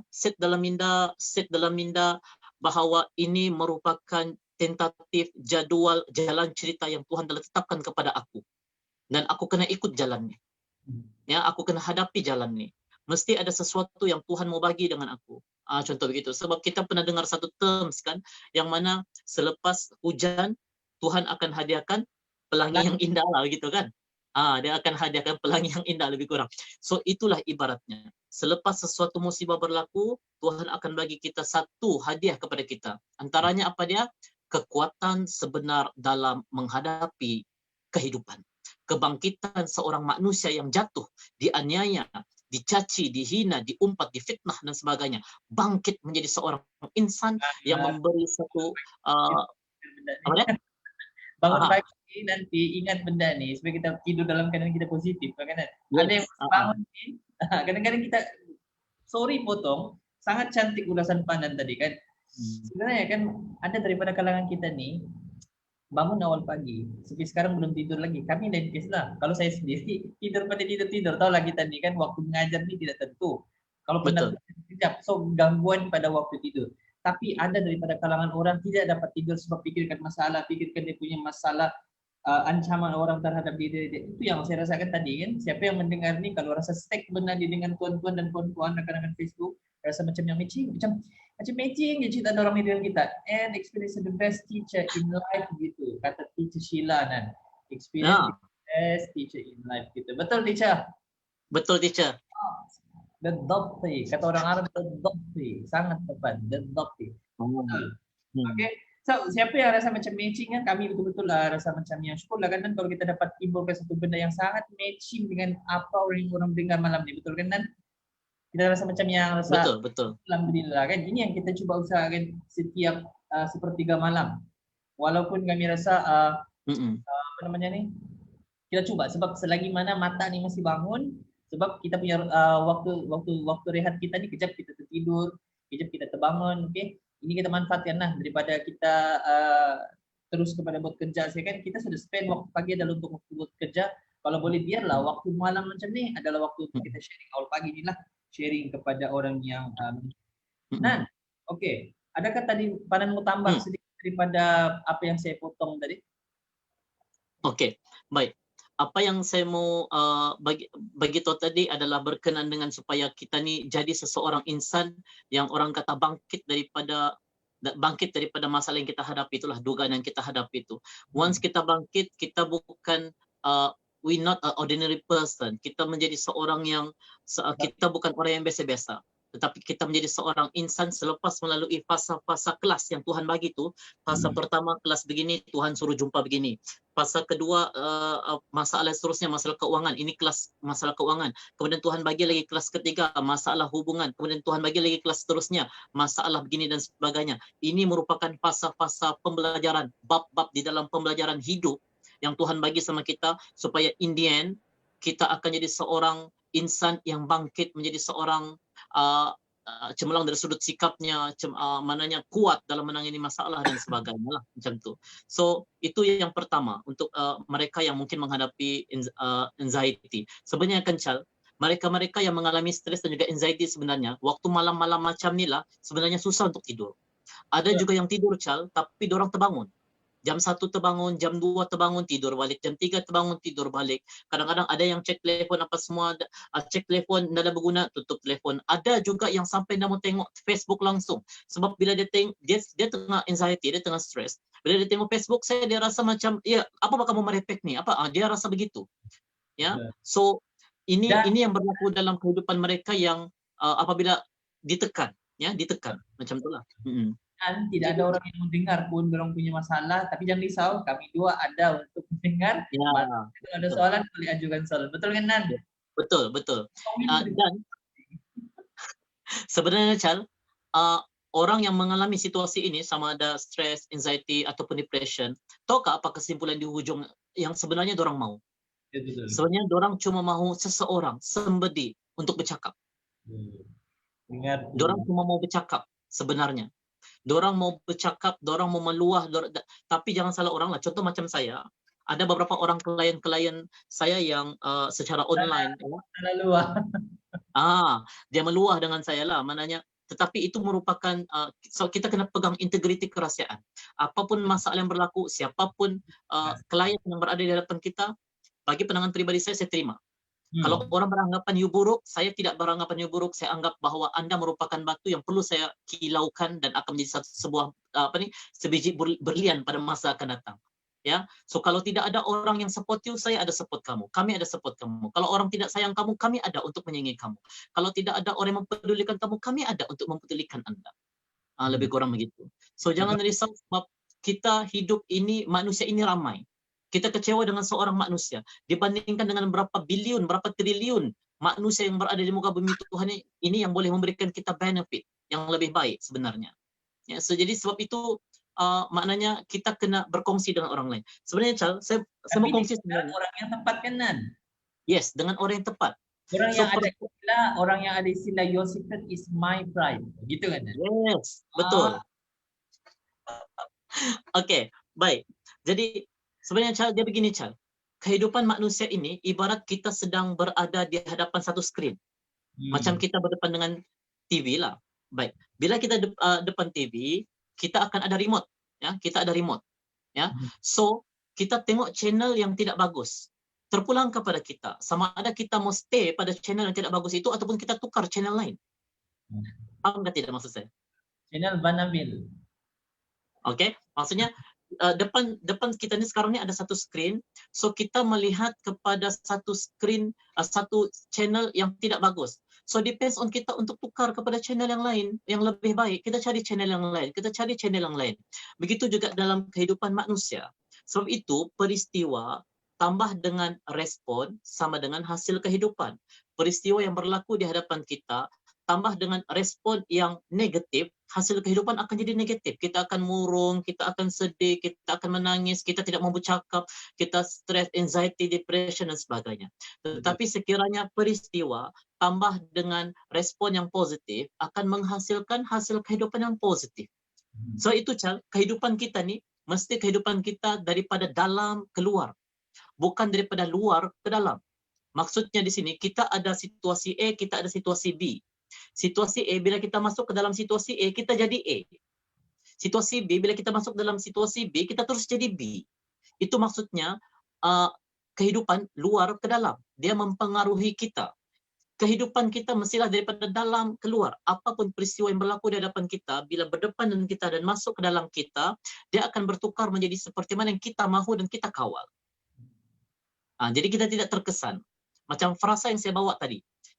Mananya kita kena kawal situasi, bukan situasi yang mengawal kita. So itulah we have sharing kita punya masalah dengan somebody, di samping dengan kita punya kekuatan spiritual dengan Tuhan kita. Kita adu dengan Tuhan kita. Sebab ibaratnya contoh macam Chal, telefon Chal, telefon. Kalau rosak Chal, kita hantar telefon dengan siapa? Saya rasa trik ini saya sudah bagi dengan Chal dulu waktu di Sutra Haba. Oke, telepon kalau rosak kita hantar dengan siapa? Dengan mekanik. Salah, bukan mekanik. Kalau mekanik nanti dia tengok dia pergi ampas di kepala kita tuh telepon tu kan. Begitu. So mekanik ni hanya untuk kereta. So telepon kalau rosak kita hantar dengan kedai telepon. So kalau contoh mesin basuh rosak kita hantar dengan orang yang pakar pada dalam mesin basuh punya how to repair lah. So manusia kalau rosak dari sudut spiritualnya kita hantar dengan siapa? Dengan Tuhan lah. So Tuhan tahu di mana kerosakan, so kita doa dengan Tuhan, minta dengan Tuhan supaya tolong repair apa yang rosak berlaku dalam hidup aku. Tolong repair apa yang berlaku dalam hati aku. Jadi Tuhan akan repair apa yang berlaku dalam hati kita ini supaya kita akan mampu jadi seorang insan yang bangkit, yang bangun dengan kekuatan agama yang sangat tinggi dan juga kesedaran yang sangat tinggi untuk kita melalui mendepani future kita pada masa akan datang. Betul. Nan, tadi pernah ada sebut, bila kita sakit dalaman spiritual, kita minta repair dengan siapa? Dengan Tuhan. Sekali lagi kita tekankan ini adalah analogi. Ingat analogi. Nanti tanya mau repair, hati kita repair. Ini dalam analogi, maksudnya bahasa. Oke. Jadi Allah yang kan. Ini satu perkongsian sedikit lah Chal. Antara lagi untuk kita mengubah anxiety adalah dengan menggunakan aromaterapi. Betul. Yes. Begitu ya, aromaterapi. Aromaterapi ini maksudnya dari sudut wangi-wangian, lagu dan sebagainya. Saya ternampak satu iklan. Ini bukan berkenaan dengan mahu promote barang, tidak. Tapi contohnya macam kita punya sahabat kita ya, Nurul Huda Abdul Qadir. Nurul Huda ni dia merupakan agent untuk Young Living, saya nampak ya, Young Living. Satu produk daripada US mengeluarkan aroma terapi yang menapati adunannya itu datang daripada banyak sedikit. Banyak. Maknanya begitulah kan.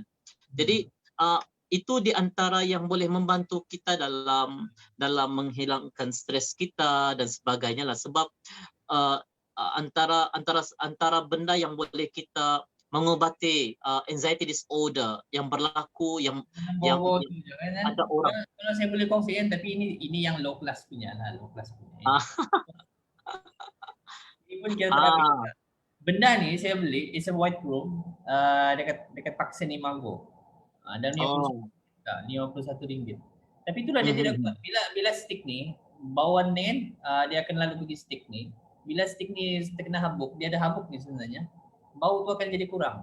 Jadi bagus cari tidak berbaloi lah benda ni, kamu belilah yang bagus sedikit kan, terapi yang bagus. Bila Fanan sebut tentang aromaterapi ni boleh merawat anxiety juga lah dalam masa yang contoh macam saya kan, Charles, as a motivator, saya juga perlu mencari satu benda yang boleh orang kata menenangkan saya.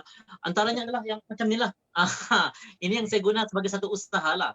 Tapi bila saya dengar iklan daripada perkongsian daripada Cik Nurul Huda berkenaan dengan Young Living, saya rasa macam tertarik, dan benda tu sebenarnya memberikan satu manfaat sebenarnya. 1001 manfaat kepada semualah. So kalau mau tahu pasal benda ni boleh search di YouTube, search di Facebook Nurul Huda, sambung saya, Nurul Huda Abdul Qadir. Okey, dia boleh DM dia dan sebagainya, dia tanya dia macam-macam lah begitu. Kamu boleh PM dengan dia memang terapis dari dulu lagi saya perasan. Dia memang terapis lah. Dia itu kepakaran saya dalam respon daripada kita punya Ustazah Nurul Huda, jatuh kerana makhluk, bangkit kerana Allah. Wow. Ayat yang sangat terbaik. Okey, Nan, sebelum saya terlupa, okey, kita tahu dia sudah sampai 1 jam. Biarlah 1 jam pun 1 jam lah, saya mau cerita juga benda ni. Dan bila saya nampak ada teacher Sheila di situ, ada sahabat saya juga di situ, Ustaz Khairil Izhar, seorang guru daripada Islamiyah Tawau. Okey, dan juga ada yang baru menonton Tuan Adam Khan, juga Amu Ali, Azizah Khairi, banyak lagi lah yang kita tidak dapat sebut, kami minta maaf. Tapi poin dia, bila saya ternampak cikgu di sini, macam Teacher Sheila ni dia merupakan guru sekolah menengah, okey, di SMK Balung Tawau. Okey, kita mau poin dalam semua tadi itu kan, bunyi soalan saya ni mungkin klise, tapi bagi saya ini sangat mengganggu kalau kita tidak cuba rungkai sikit lah. Okay. Bila Fan bersebut tentang hubungan kan, kita fikir ni di peringkat sekolah. Pelajar-pelajar sekarang ni bukan lagi sama macam dulu kan. Pelajar-pelajar sekarang ni dia lebih kematangan dia tu kita tidak tahu, mungkin disebabkan media sosial dan sebagainya. Macam mana Nana kalau Fananlah berpeluang untuk berhadapan dengan pelajar-pelajar yang ada masalah hati ceritanya. Walaupun kita tahu, suka untuk saya highlight, dulu kita boleh cakap istilah ni bunyi okey. Soalan saya dia agak klise, tapi saya sangat concern dengan benda ni sebab pelajar saya di universiti juga ada seperti ini. Okey. Dulu kita pernah dengar istilah kan, budak-budak ni SPM, pelajar-pelajar SPM ni kalau pandai mau bercinta-cinta kan, benda ni dia sudah kita akan cakap cinta monyet. Betul kan Nan? Cinta monyet kan? Betul.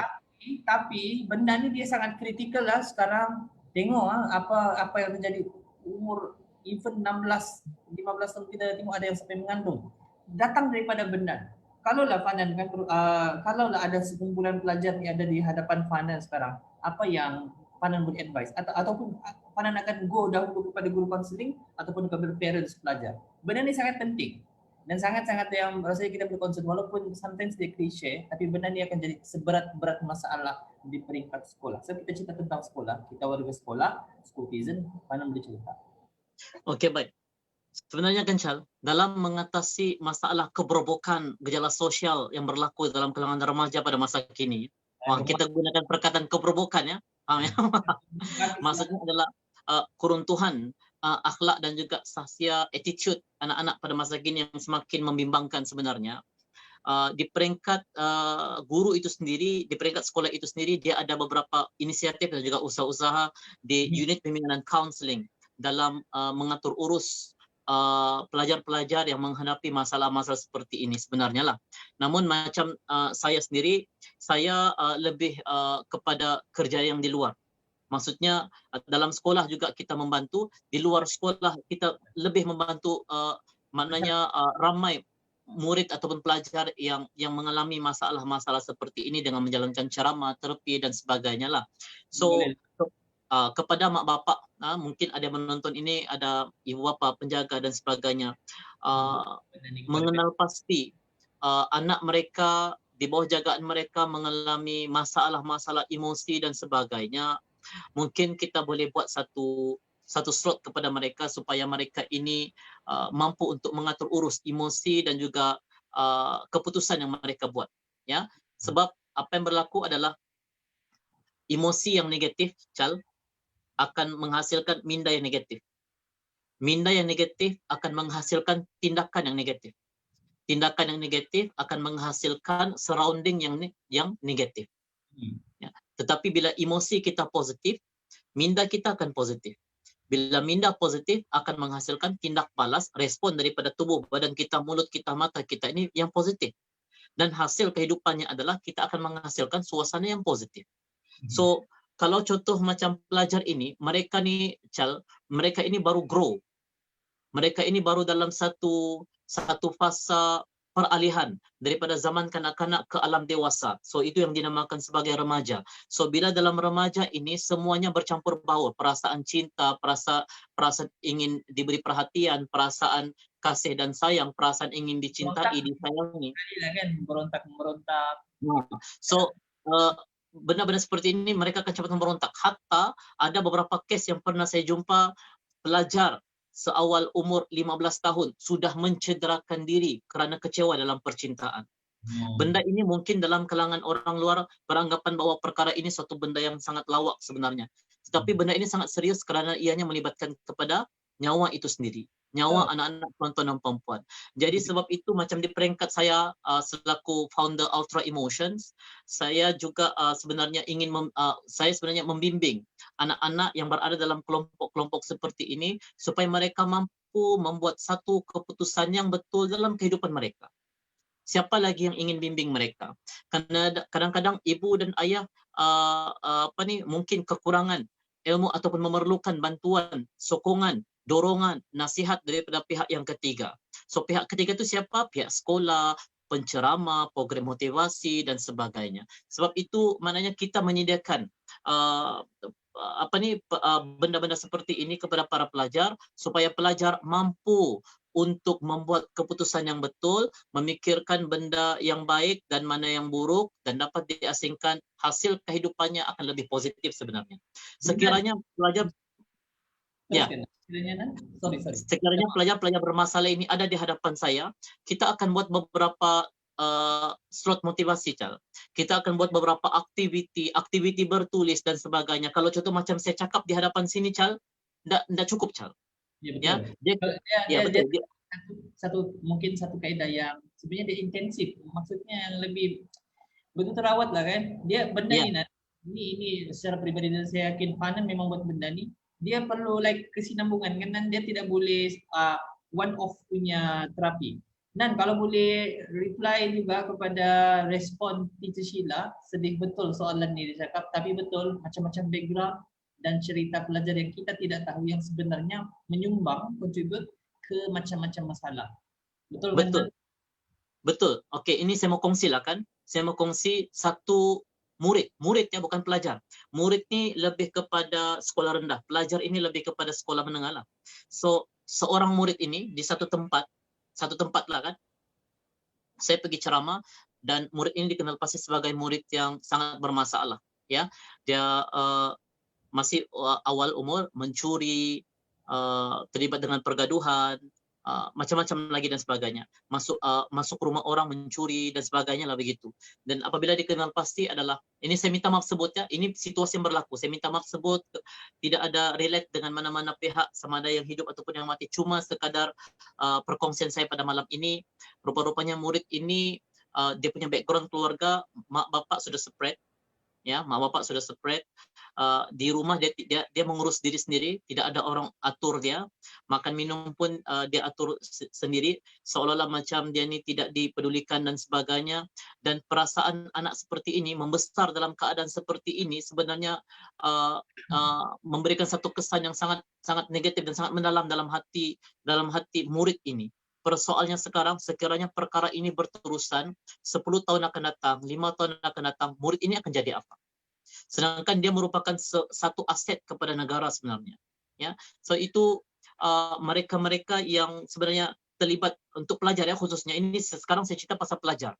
Okey, mana-mana adik-adik para pelajar yang terlibat dalam program, mungkin kita kenal program itu, program Anda merasakan bahawa Anda dikumpulkan dalam satu program, Anda adalah pelajar bermasalah.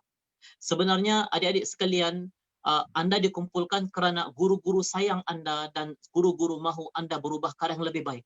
Kerana guru-guru tidak mahu Anda tersilap pilih jalan. Sebab itu guru-guru sanggup buat program, cari dana untuk duit makan, jemput penceramah luar, datang ke sekolah Anda, kumpul Anda, supaya Anda berubah jadi manusia yang bangkit daripada masalah yang Anda hadapi pada ketika ini.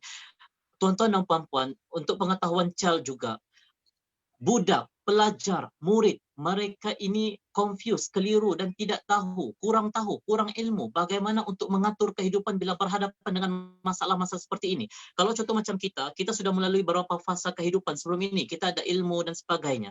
So bagaimana mereka yang kurang ilmu, tidak ada ilmu untuk mengatasi masalah ini, khususnya mereka-mereka dalam kalangan remaja. Siapa yang akan bertanggung jawab? Siapa yang perlu mengambil mereka untuk mengatasi masalah mereka supaya mereka tidak terjebak lebih jauh lagi?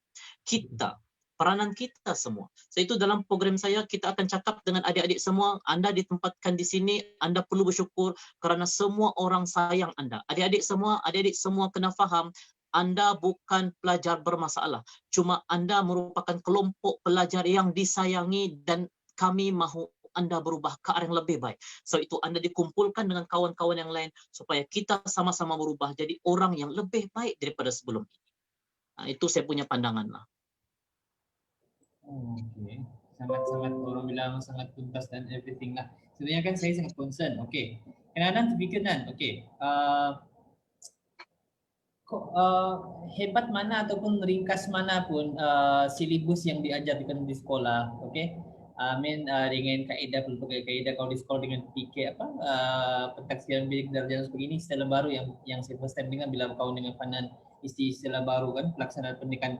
Macam mana impresif dan juga efisien pun kaedah pengajaran kan dan pembelajaran yang diajarkan oleh guru, macam mana power pun modul pengajaran, macam mana jelas pun pelajar dapat silibus ini akan keluar exam dan sebagainya. Kalau ada masalah background macam yang kita sebut tadi kan, dan kebobrokan kan di kalangan pelajar, apatah lagi remaja, benda ni tidak cerita juga kan, diorang tidak dapat serap.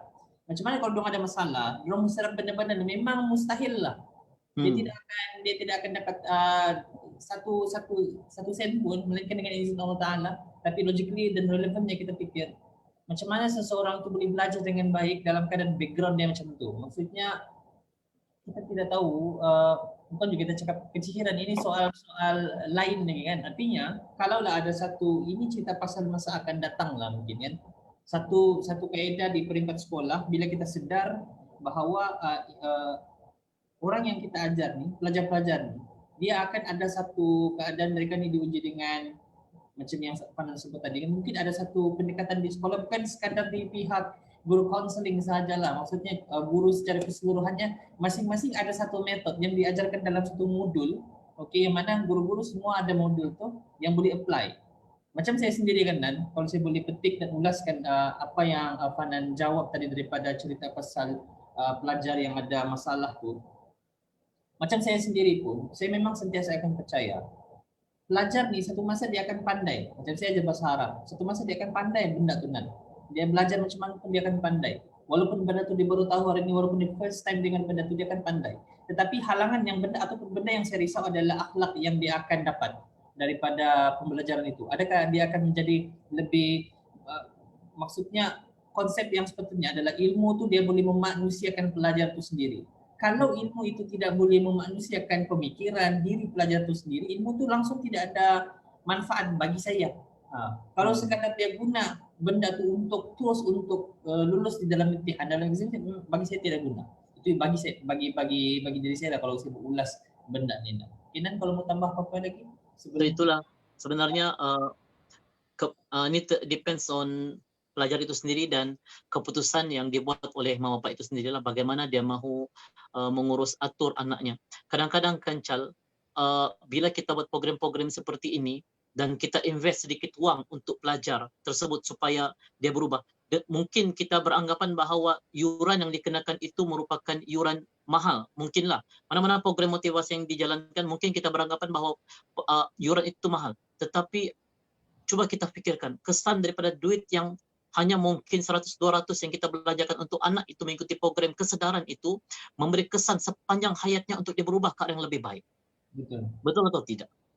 So itu sebab itu kalau boleh setakat ini kita infakkan, kita belanjakan keuangan kita bagi memastikan anak-anak kita ini mampu memilih orang kata jalan yang betul dalam membuat keputusan. Mungkin Chal boleh baca dulu Teacher Sheila, dia ada respon tu. Ada soalan, okey.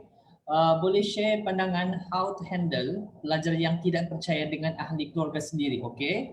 Disebabkan isu personal keluarga macam biasa dengar, dan guru-guru beranggapan guru orang luar dan tidak berhak masuk campur.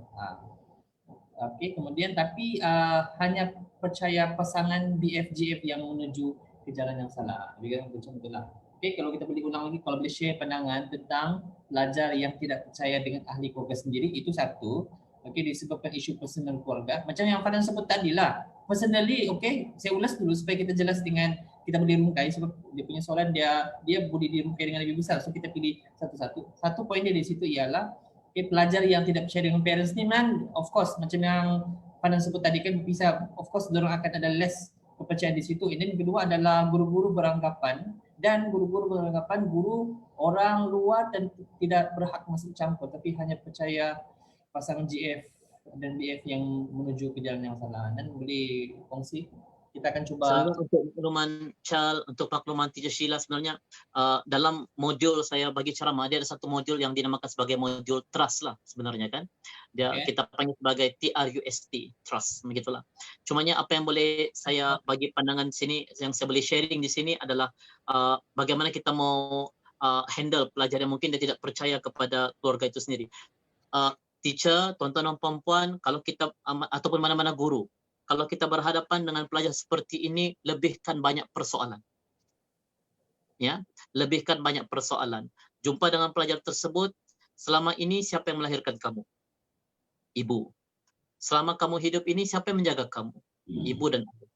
Selama ini kalau kamu tengok kehidupan kamu berbelas tahun ini, adakah makan minum kamu cukup? Adakah pakaian kamu cukup? Adakah itu tidak cukup untuk memperlihatkan bahawa betapa mereka sayang kepada kamu? Adakah mereka membiarkan kamu? Adakah kamu ingin mempercayai kepada mereka-mereka yang baru kamu kenal setahun 2 tahun, baru kamu kenal sebulan 2 bulan, kamu trust habis-habisan dengan dia, seterusnya membelakangkan keluarga? Sedangkan itu syurga kita. Ya, kadang-kadang kan ramai di antara pelajar ini tersilap pilih langkah. Itu yang saya cakap tadi, tersilap membuat keputusan. Ya, tersilap membuat keputusan. Ya, mereka merasakan bahawa bila luah dengan kawan begini, benda akan settle. Bila luah dengan orang yang disayangi, benda akan settle. Sedangkan baru jumpa semalam. Boleh kita couple kita begini, masalahku begini, mama aku begini, bapak aku begini, segala begini, aku begini. Jadi bila kita melihat kepada perkara ini, maknanya kita sudah meletakkan bahawa pengorbanan yang dilakukan oleh keluarga kita, khusus mak dan ayah kita kepada diri kita ini sia-sia. Ya, adik-adik semua kena ingat. Kita kena itulah Teacher Sheila, cara handle-nya adalah kita kena memperbanyakkan persoalan lah. Tanya soalan dengan anak pelajar kita. Bagaimana mak bapak kamu cari duit? Apa pekerjaan mak bapak kamu? Senang ke susah pekerjaan ini? Tuan-tuan dan puan-puan, adik-adik sekalian, kita tengok sekarang ini kenapa ramai orang memberontak ketika PKP. sebab susah untuk cari rezeki, betul atau tidak? Susah untuk cari duit, betul atau tidak? Ya, sebab itu bukan mudah untuk kita cari duit, bukan mudah untuk kita cari rezeki, bukan satu perkara yang mudah. So, adakah itu bukan petanda bahawa keluarga menyayangi kamu? Ya, dan sehingga sanggup mengaibkan keluarga sendiri. Itu yang kena fikirkanlah. Hanya kerana kita kenal dengan orang-orang yang mungkin kita cuma sayang sekejap dan sebagainya lah, begitulah. Jadi sebab itu caranya adalah kita lebihkan banyak persoalan. Kenapa kita lebihkan banyak persoalan? Supaya mereka berfikir. Sebab bila kita bagikan statement, kamu kena begini, kamu kena begini, kamu kena begini, benda tu biasa. Ya, sebab dalam kelas pun mereka diajar supaya ikut. Okey, buat begini, tambah begini, begini, begini dan begini. So benda tu jadi biasa. Sekarang ni kita minta pelajar itu untuk fikir apa yang telah berlaku. Kadang-kadang dengan persoalan, benda itu akan mampu dipikir secara lebih kritis. Ya, mana yang contoh, macam mana mamaku cari duit tak? Macam mana bapakku cari duit tak? Bapakku seorang pengawal keselamatan, berjaga siang dan malam dan sebagainya. Macam mana dia dapat duit tak? Makan ke tidak, sakit ke tidak, berapa hutang bapakku, berapa hutang ibu aku, contoh begitu. So itu merupakan satu maknanya persoalan-persoalan yang akan bermain di minda pelajar itu, yang hasilnya adalah mereka tahu bahawa selama mereka hidup berbelas tahun itu, pengorbanan yang lebih besar telah dilakukan oleh keluarga mereka terhadap diri mereka sendiri. Okey, saya nampak ada satu So soalan. adakah? Okey, teruskan. Okey, silakan. Okey, ada satu soalan daripada Cik Aisyah Ali, tapi sebelum tu kita ulas dulu persoalan daripada Titi Sheila dan insya-Allah menjawab. Okey, apa yang dapat kita ulaskan tadi di situ adalah ini yang saya dapat ambil daripada Fahnan, saya ulas semula. Okey. Pelajar ni terutama teenagers lah kan, remaja ni, dia sebenarnya kalau saya punya pengalaman secara peribadi, senang untuk kita kontrol sebenarnya tu dia punya emosi. Sebab orang yang bawah 18 tahun ni nampak saja agresif, seagresif manapun sebenarnya macam Fahnan lagi, memang akan ada ability untuk kontrol, dan kita pun sebagai orang dewasa kan, dan kita tahu kita boleh kontrol dia punya perasaan dengan syaratlah ada cara dan kaedah dan pendekatan dia begitu, betul kan? Dan senang untuk kita maksudnya kuasai dia punya emosi itu dan tinggal kita grab. Dan saya suka, okey, ini adalah satu benda yang saya tidak pernah terfikir sebab Fahnan kenal saya sendiri macam mana, orangnya sangat suka benda yang sangat kalau boleh dia praktikal, dia tidak mau teori, dia macam dia perlu ada macam tindakan dengan saya macam jenis macam tu. Tapi bila Fahnan sebut tadi, menjawab kepada persoalan Teacher Sheila, bila kita bantu remaja kan, contoh remaja lah yang selalu ada cerita couple tidak percaya dengan ibu bapa, ada masalah satu, dan pelajar pula tidak percaya dengan guru sebab mindset diorang adalah guru adalah orang luar dan tidak berhak masuk campur. Dan penyelesaian saya nampak di situ, saya ambil daripada iktibas daripada Fahnan punya point ialah kita boleh macam mana kita boleh react diri kita ni sebenarnya buat dia rasa yang macam kita rapat. Sebenarnya mudah, benda tu boleh. Cuma tinggal kita berani lagi dekatkan diri dengan remaja tersebut sampai dia rasa berani untuk cerita everything dengan kita. Ini sangat, saya sendiri pun pernah buat. Poin yang nomor satu, poin yang paling saya suka dengan Fahnan adalah bantu dia fikir tentang perit jerih yang parents dia lalui. Betul kan? Dan maksudnya kadang-kadang remaja ni dia punya point dan masalah dia adalah mereka tidak ada orang yang pernah bantu diri dia fikir macam mana parents dia susah, macam mana orang sekeliling dia susah. Kita akan point di situ dan membantu dia fikir begitu buat dia insaf dan lebih matang lah.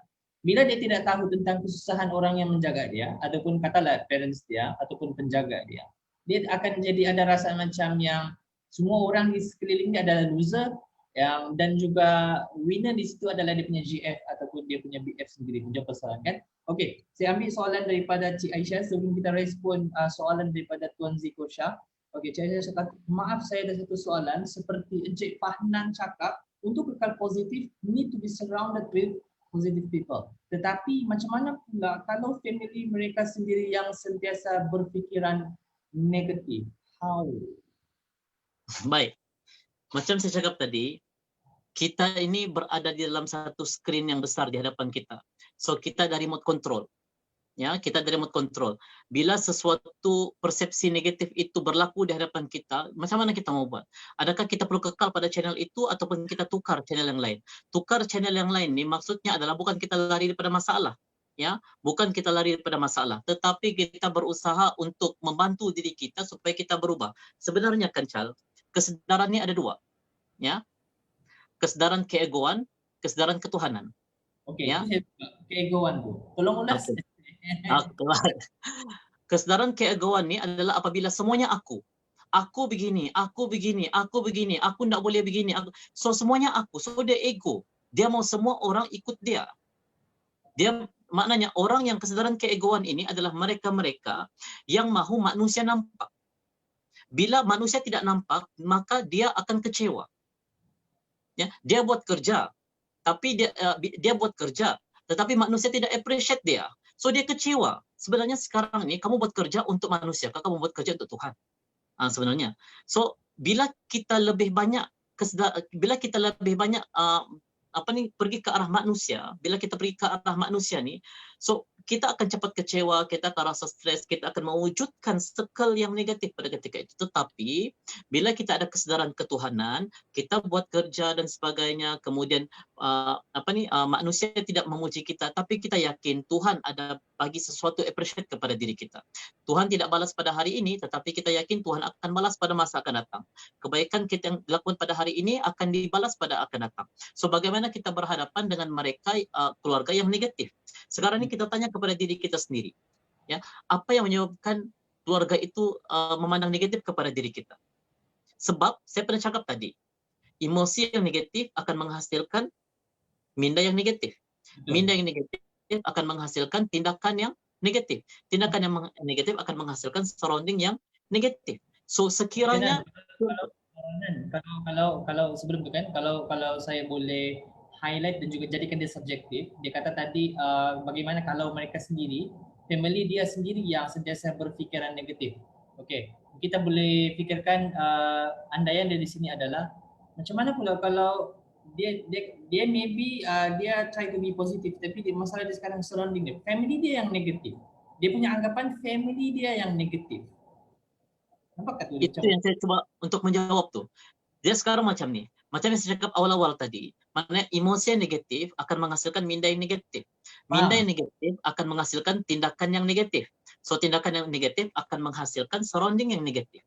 Baik, sekarang ni kita berada pada contoh macam keluarga yang mungkin memandang negatif kepada kita. So sekiranya memandang negatif kepada diri kita, pertama apa perkara negatif yang telah yang telah dilakukan kepada kita. So kita analisis. Kita duduk sorang-sorang, kita analisis apa dia yang kita telah buat. Kita punya aurat tidak terjaga, kita punya cara bercakap ni minta puji, kita begini. Sekarang kita analisis, betulkah tidak kita buat benda ni? Kalau betul kita buat benda ni, adakah kalau orang lain buat dengan kita senang ataupun tidak? So begini, kehidupan kita bukan sorang-sorang. Kehidupan kita ini adalah bersama dengan manusia. Ya, kehidupan kita bukan sorang-sorang. Bila kita beranggapan bahwa kenapa semua orang pandang negatif dengan aku, kenapa begini, maknanya kita sudah mengharapkan manusia. Kita tidak mengharapkan ketuhanan. Kita mengharapkan kepada manusia. Kita mahu keluarga ikut cara kita. Dalam pandangan yang sama, kita tidak mahu ikut cara orang. Kita mahu disayangi, tetapi kita tidak sayang orang. Kita mahu dihormati, tapi kita tidak hormat orang. Kita mahu orang jangan pandang negatif dengan diri kita, tapi kita pandang negatif kepada orang. So ibaratnya secara analoginya dia ibarat api. Dia ibarat api dengan air lah. Kalau contoh di hadapan kita tuh ada api, so adakah perlu kita barakan diri kita ini dengan api lagi? Tentunya tidak. Kita akan barakan dengan air. Kalau contoh ada orang cakap kita pandang negatif dengan kita apa semua tu ini, coba kita slow talk. Saya minta maaf apa yang berlaku dalam hidup saya begini, apa yang telah saya lakukan sehingga begini dan sebagainya. Kalau contoh tidak mampu untuk berbincang, mungkin sebab malu. Kadang-kadang bila hubungan adik-beradik ni mau cakap benda begini ni kadang-kadang malu. So apa perlu kita lakukan adalah kita cuba untuk berubah ke arah yang lebih baik. Kita cuba untuk menunjukkan sikap-sikap yang lebih positif, membantu tanpa ada sebarang prejudis. Maksud prejudis adalah kita bersangka buruk. Dia berpikiran negatif dengan kita, respon kita kepada peristiwa itu negatif juga. Kita pun dah melayan dia. Pedulilah kau sana. Gitu. Pedulilah kau sana. So masing-masing cakap peduli kau sana, apa jadi dengan hubungan tersebut? So masing-masing akan negatif. So apa kata salah seorang mengalah ataupun mungkin diri kita ni mengalah dan kita cuba buat baik. Sebab ibaratnya adik-beradik ini, hubungan adik-beradik ini cincang tak akan putus. Apapun berlaku di cincang tak akan putus. Buruk macam mana pun kakak kita, buruk macam mana pun bapak kita, buruk macam mana pun ayah kita, kerana mereka kita ada di dunia. Ya, kerana mereka kita ada di dunia. Orang cakap pasal mak bapak kita teruk begini gini apa semua tu ni. Tapi kerana mak bapak itulah kita berada di sini. Setiap manusia, saya, tuan-tuan dan puan-puan, pernah dan akan melakukan kesilapan. Semua manusia pernah dan akan melakukan kesilapan. So itulah kita kena saling bantu-membantu together untuk kita orang kata membantu di antara satu dengan yang lain lah. So apa yang penting di sini adalah kita cuba untuk perbetulkan persepsi kita. Kita cuba berlapang dada. Kalau contoh macam dia tidak peduli kita, dia berpandang negatif dan kita, tidak satu masalah, kita tenang dan kita senyum, kita tenang dan kita senyum, dan kita cuba reply dalam keadaan yang terbaik. Kalau contoh macam dia cakap dalam, mungkinlah dia cakap peduli lawan sana, lepas tu kita pun reply peduli lawan sana, aku pun tak peduli sama kau, apa jadi sama hubungan tu? So masing-masing hubungan keluarga dia akan renggang sampai bila-bila. So apa yang perlu kita lakukan adalah, inilah masanya untuk kita perbetulkan semula keadaan. Sebab hanya ini saja kehidupan kita. Pada masa akan datang kita tidak akan hidup dua kali lagi untuk kita bertemu dengan orang yang sama. Yes. Saat mana sekarang ini kita ada ruang bersama dengan mereka, kita cuba orang kata menghayati detik-detik bersama dengan mereka lah. Sebab saat mereka pergi, itulah kerinduan yang tidak terjawab buat selama-lamanya. Satu kerinduan yang kita akan rasa kehilangan dan kita tidak akan mampu mengobati kerinduan tersebut untuk bertemu dengan orang yang sudah meninggal dunia pada masa-masa akan datang. So, bermula untuk kita perbetulkan diri kita dan cuba untuk improve ke arah yang lebih baik lah. Saya harap menjawab persoalan tersebut. Too many points and too many answers untuk persoalan daripada Cik Aisyah tadi. Dan kesimpulan yang saya boleh buat di sini adalah, saya petik dalam ratusan orang bilang nasihat yang untuk soalan itu tadi, saya petik, okey. Kalaupun saya petik apa-apa yang Tuan Panan cakap tadi, kalaupun ada orang fikir negatif tentang family kita, parents kita, okey, adik-beradik kita. Okey, kalau parents pun, kalaulah ada pun, sekalipun ada orang fikir negatif tentang parents kita, sebab dan kita pun rasa memang parents kita negatif, kita punya anggapan pula di situ, okey, kita beranggapan di situ. Tapi kita kena ingat, daripada parents yang dianggap orang anggap negatif ataupun kita anggap negatif, itulah lahirlah kita yang pandai mencari sesuatu yang positif. Sebab apa? Poin dari sini adalah, macam mana buruk pun parents itu dia, ataupun macam mana kurang pun parents itu ataupun family itu, daripada family ataupun parents itulah lahirlah kita ni yang boleh berfikiran positif, yang mana Allah akhirnya, ini sebenarnya tentang daripada Allah Ta'ala sendiri, yang akhirnya Allah tanggungjawabkan diri kita lah untuk mengubah benda tersebut. Betul kan? Dan itu kita betul. Poin di situ. Dan kita merespon, dan actually saya yakin kita hampir kepada 2 jam sebenarnya. Okey, kita respon kepada, ni lagi lama daripada semalam. Kita respon kepada, terima kasih Cik Aisyah dan juga Teacher Sheila untuk soalan-soalan sebelum ni. Okey, Ziko Syah kata, sikap ibu bapa juga boleh menjadi penyebab kepada masalah disiplin pelajar di sekolah. Sebagai contoh, anak-anak yang selalu dimarahi ibu bapa ketika di rumah cenderung untuk berkelakuan negatif ketika berada di sekolah. Ini betul. Okey, manakala anak-anak yang tidak mendapatkan kasih sayang secukupnya daripada ibu bapa pula cenderung untuk membuat sesuatu yang boleh menarik perhatian guru-guru dan rakan-rakan. Ini saya suka poin ni. Kalau pelajar tu kurang dapat perhatian di sekolah, di sekolah dia akan buat sesuatu yang kalau boleh dia dapat perhatian daripada guru dan rakan-rakan. Ini saya setuju. Oleh itu ibu bapa sewajarnya mengambil berat tentang permasalahan anak-anak ketika berada di sekolah dan memberi kasih sayang serta perhatian yang secukupnya. Satu respon, ini respon lah kita katakan, satu respon dan pernyataan yang sangat-sangat padat menepati dengan kita punya perbincangan di hujung ni. Okey, perbincangan di hujung ni. Betul juga kan? Ini dia punya refleks semula jadi budak ni, kalau terutama budak kan, kadang-kadang di sekolah dia banyak perangai. Sebenarnya dia mau perhatian kan, dan dia mau betul. Perhatian. Kalau budak-budak dia cara dia minta perhatian lain lagi. Kalau orang dewasa cara dia minta perhatian lain lagi, betul kan? Dan ataupun yaitu pelajar-pelajar sekolah menengah lah. Cuma kita yang tinggal ni, terutamanya guru pun kena concern dan juga perasan benda ni berlaku apabila pelajar-pelajar kita ni menunjukkan satu reaksi lah. Dan of course peranan ibu bapa ni of course sentiasa akan jadi lebih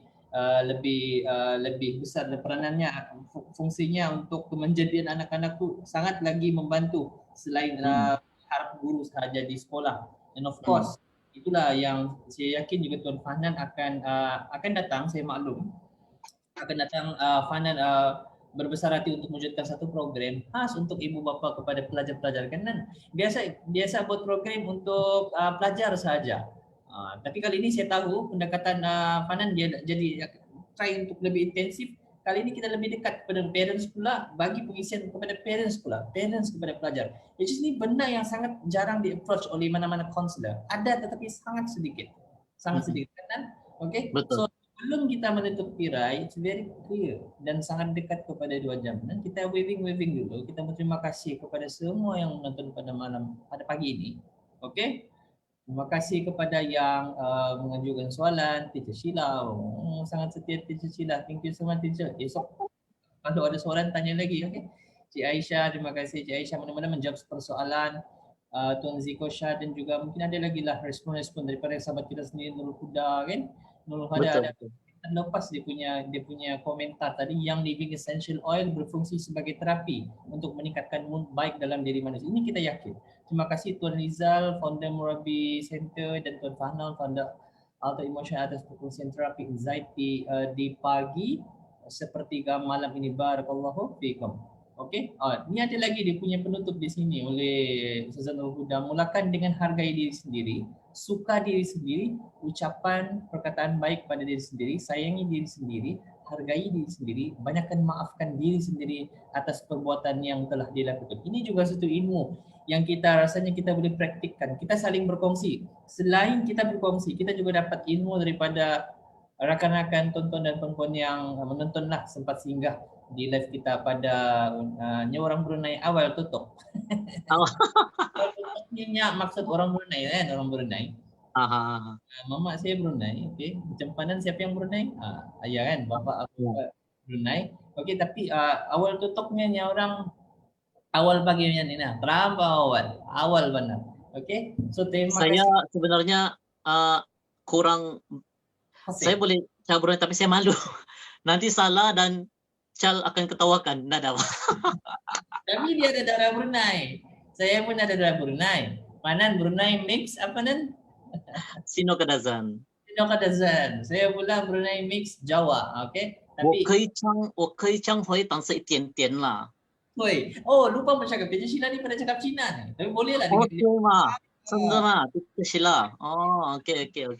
Bahasa. Okey. Cik Aisyah Aili, terima kasih kerana menjawab dan sangat terjawab soalan itu. Alhamdulillah.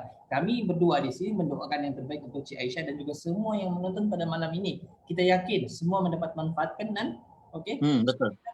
Hampir kepada 2 jam. Terima kasih. This is so awesome. Amazing kan? Amazing. Okay. Sangat amazing pada malam ni. Di pihak saya pula tenaga lagi. Okey untuk share. Di pihak saya pula Chal, saya mengucapkan juta terima kasih kepada Chal dan juga kepada mereka yang masih menonton sebab sudi berkongsi maklumat dan sebagainya.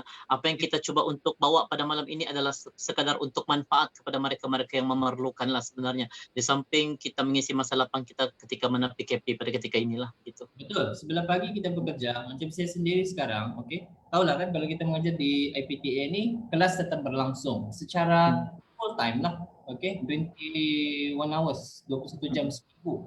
Okey. Tapi bagi saya ini bukan penghalang kan untuk kita bagi benda-benda macam ni. Bukan penghalang lah. Bagi kami sangat committed. Kami sangat committed bagi satu macam ni. Alhamdulillah dan kami mengharapkan juga ada orang bilang something yang kita orang akan dapat daripada Allah Taala. Itu yang paling penting, berkat, redha dan juga macam-macam lagi daripada Allah Taala. Itu yang kita harapkan pada malam ini. Okey. Dan kita semoga kita bertemu lagi di esok jam 12 gerakan tahajud. Okey, gerakan tahajud actually kita akan sembang sepertiga malam di sini membawakan isu-isu. Of course kita akan bawa isu-isu sekolah kan dan sangat-sangat stake dan sangat-sangat rapat dengan kami punya situasi sebagai seorang tenaga pengajar mana di KPT di KPT. Okey, dan kita akan bawakan isu, banyak isu kan kalau kita boleh rungkai dan saya yakin sebenarnya mungkin ada orang mau tanya lagi ni. Tapi kita tunggu dulu, esok kita akan teruskan kita punya sesi live ini. Terima kasih banyak-banyak, semoga dipermudahkan urusan oleh Allah SWT. Jangan lupa sekarang ni 1.51, sekitar hampir jam 5, rasanya jam 4.56 jadual solat subuh kita untuk kawasan Kota Kinabalu. dan rasanya area-area lain di kawasan Sabah dan seterusnya di kawasan Semenanjung. Jangan lupa jangan skip sholat subuh sebab permulaan hari kita sebetulnya dimulakan dengan bertemu dengan Tuhan. Wallahu a'lam bishawab. Kita akhiri majelis kita sepertiga malam ini, Nan. Oke, terima kasih juga Nan untuk kongsikan. Kami berada di kota yang berbeza. Saya berada di Kota Kinabalu, Fanan berada di Papar ketika ini. Oke, Papar adalah tempat kelahiran saya juga, tapi saya bekerja di KK dan family semua berada di Papar. Oke, aku qouli hadza naktafi bihadza. Syukran. Assalamualaikum warahmatullahi wabarakatuh. Assalamualaikum warahmatullahi wabarakatuh. Thanks.